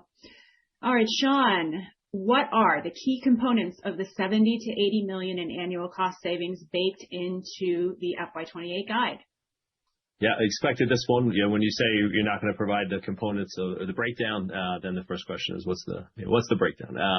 But I certainly understand that this is a really important, obviously, as I said in the bridge, this is a really important part of the path to the at least 600 million. So certainly understand that. I am not going to go through the details of it today. There's certain reasons for that. We can't get ahead of ourselves. As I said in my presentation, on this range here, the 70 to 80 million, we believe that we provided sufficient margin of safety relative to our plans. We'll give updates along the way so you can track our progress. And as I said, we do expect there to start to be more material impact in fiscal 27. Maybe just a little bit of additional detail because I realize how important of a topic it is. I think just to frame where these costs come from, especially relative to, for example, the cost savings that we executed back in 2023. We do expect that a material portion of the savings will come from our cost of goods sold. And I would say that would have more weight in this range, like from a percentage perspective than, for example, we had in the 2023 savings. And of course, we're making a lot of CapEx investment, right? So that's connected to those savings. So maybe that's one thing to note. And then, from an OpEx perspective, that would be the other main component. And hopefully it's clear from the last panel that I just led that there's a lot of opportunities there. But I think there's not just even from an efficiency perspective, I think there's a lot of opportunity to continue to drive focus, to continue to drive simplification. And then you've heard examples throughout today of how our technology has been modernized. That has allowed us to do new things. Our operating model has matured. That's allowed us to do new things. And so I think making sure that we're reassessing how our resources are allocated as well and challenging that everywhere, there are new opportunities now for us to do that. When we've had, I said this before too, when we've had similar cost improvement plans in the past, we delivered on those commitments. I expect the same here. And just to put it in sort of the broader context, and I say this sometimes when we get questions on this topic, Our revenue last year was about $3.4 billion. We had a little over $430 million of adjusted EBITDA. That means there's $3 billion of cost between revenue and adjusted EBITDA. And so this is just over 2% savings. That's what you need to believe. And again, we're committed to this, and we'll update you along the way. We know it's important, and we're committed to making sure that we deliver against that range. Thank you, Sean. All right, next question is for Robert. A question about your recent and planned CapEx. Aren't your competitors buying the same kinds of new equipment as you are? And if so, won't all or most of the benefit of those investments go to customers, not shareholders? It's a good question. I would say, first of all, very strongly, we believe that returns will come to shareholders. And that is not exclusive of the fact that it's going to drive a lot of customer value, because the way to drive the best shareholder returns is for us to keep growing, keep building our customer loyalty. And I'm going to step way back to 20 years ago or more, when we had this idea of buying offset presses for multiple millions of dollars each, and cutting equipment and plate making equipment for millions of dollars that previously was only being used in high volume applications. Think of like fast moving consumer goods printing, or for pharmaceutical boxes, or label production. And we applied that very expensive, but still relatively off-the-shelf capital equipment that anyone could buy to business cards. We also applied them to flyers and postcards. But if you don't have the volume, this model doesn't work. And that model remains exactly the same thing today. We're just applying it to different products. So the CapEx we're buying is usually designed at its core for very high volume traditional printing applications.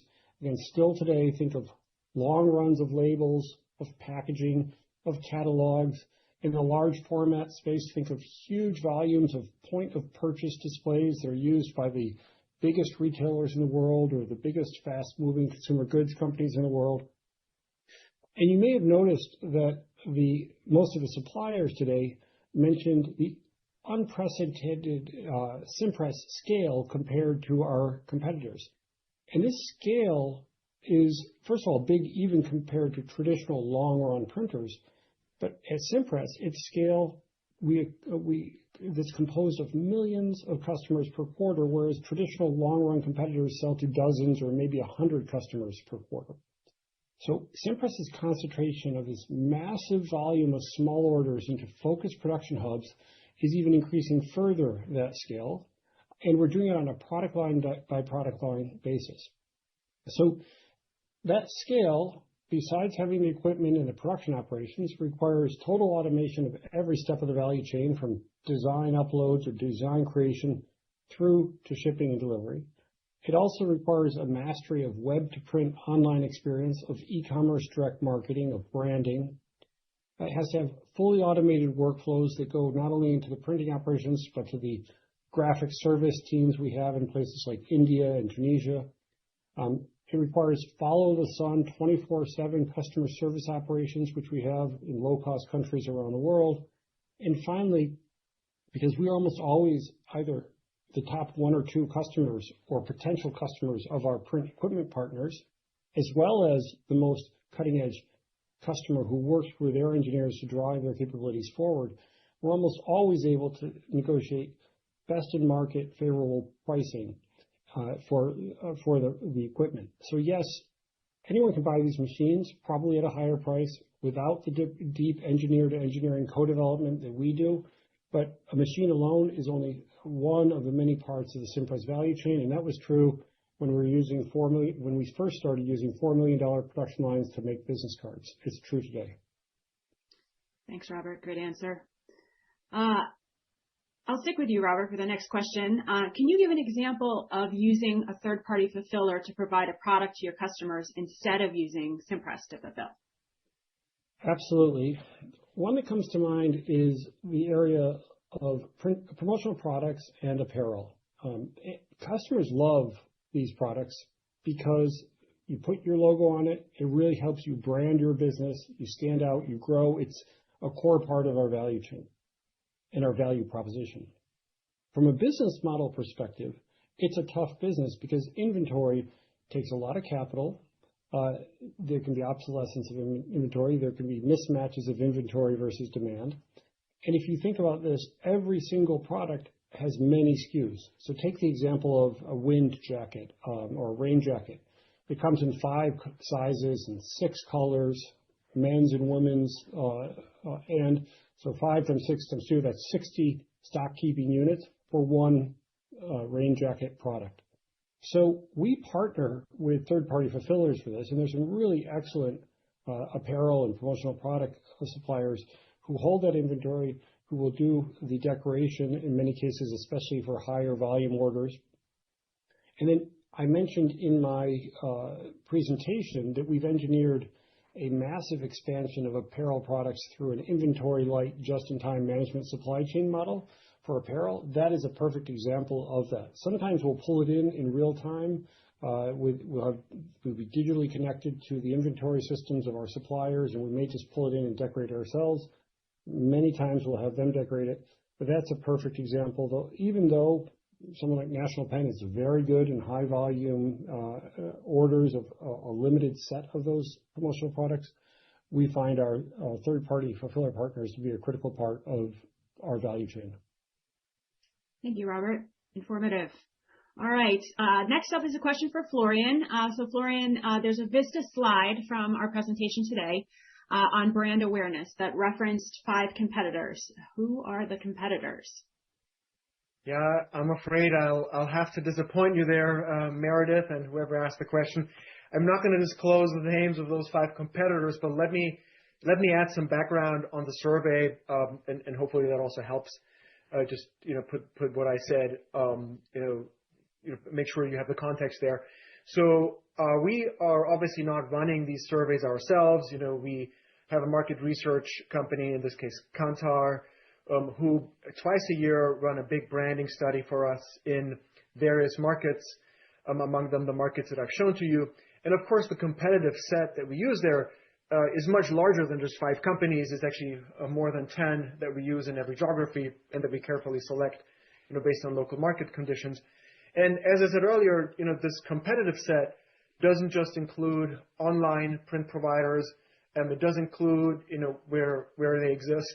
And you've seen, even in the earlier charts that Robert showed, how it's still very fragmented the market is. It includes online and offline providers, and also, the competitive set does include design software platforms.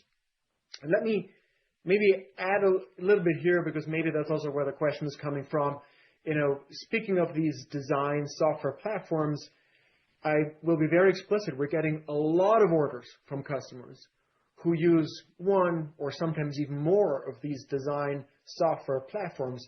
So net, this is great because they're helping democratize design.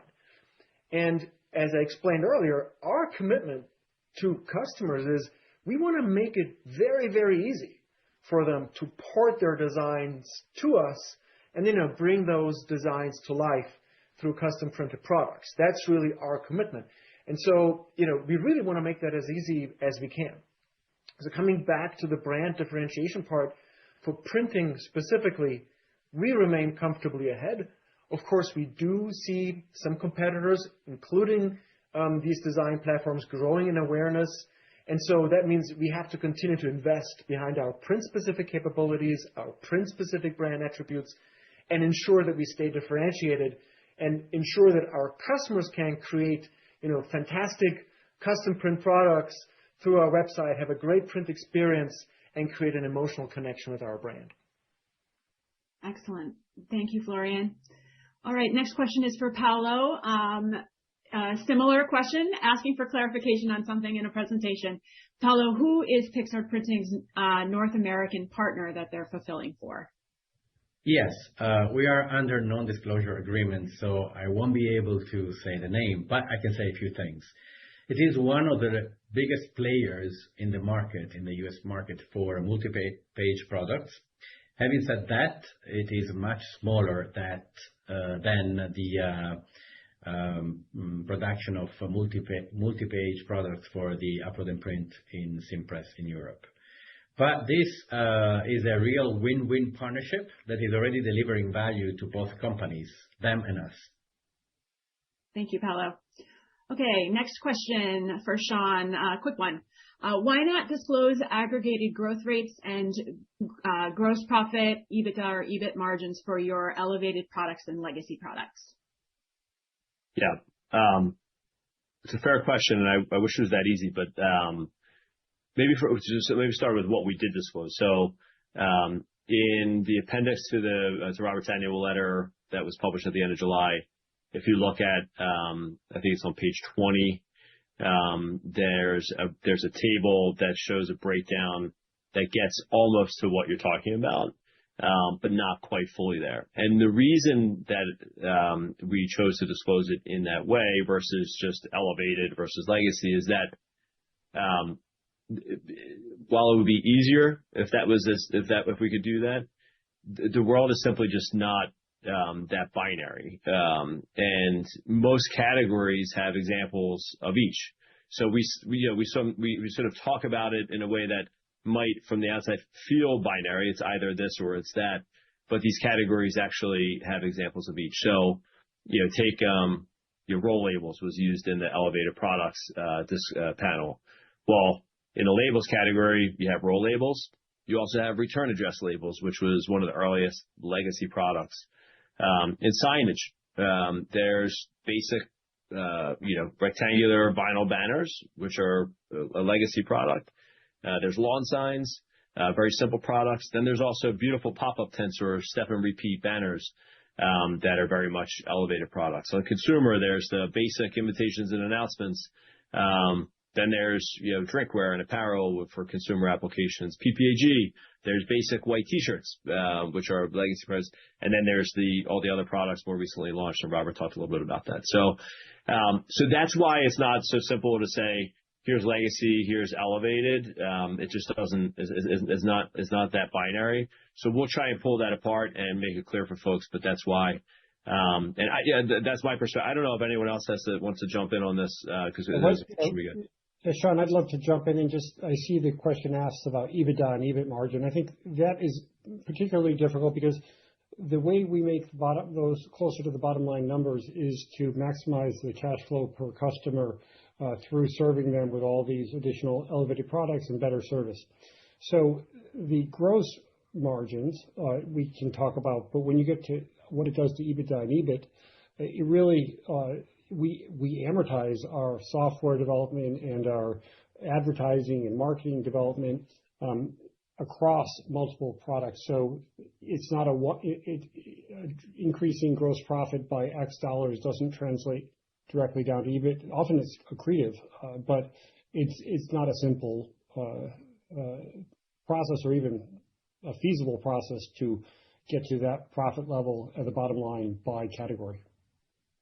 Thank you both. I will just add one thing to round that out, which is to say that just because a product is a legacy product, something that's been in the market for a very long time, doesn't mean that it is automatically in decline. We have Sean mentioned a bunch of products like banners, lawn signs, basic white T-shirts that are growing at Cimpress, and so it is. As Sean mentioned, it's not black and white. It's not binary. It is, there's a spectrum here, and it doesn't automatically mean if something is categorized as a legacy product that it's in decline. All right. That is all of the live questions that we got from investors for the call. And I'm going to turn it back to you, Robert, to close us out. Okay. Well, thank you, Meredith. And most of all, thank you to all of you for the time you've invested today to learn more about Cimpress. I really hope that you'll take away the 3 core messages that I outlined in my opening presentation. Again, those were that elevated products are driving a step function improvement in Cimpress's per customer lifetime value. Second, our past and ongoing investments in MCP and in manufacturing capabilities are reducing our cost of goods sold and our OpEx, while they're also increasing the velocity of new product introductions and user experience improvements. As part of that, artificial intelligence is supercharging those impacts, and we're already successfully implementing AI applications in many different parts of Cimpress. And finally, as Sean showed in his presentation, We have a strong financial future with a very clear path to FY28 EBITDA of at least $600 million with very significant deleveraging. So thank you for your time and have a great day, everyone.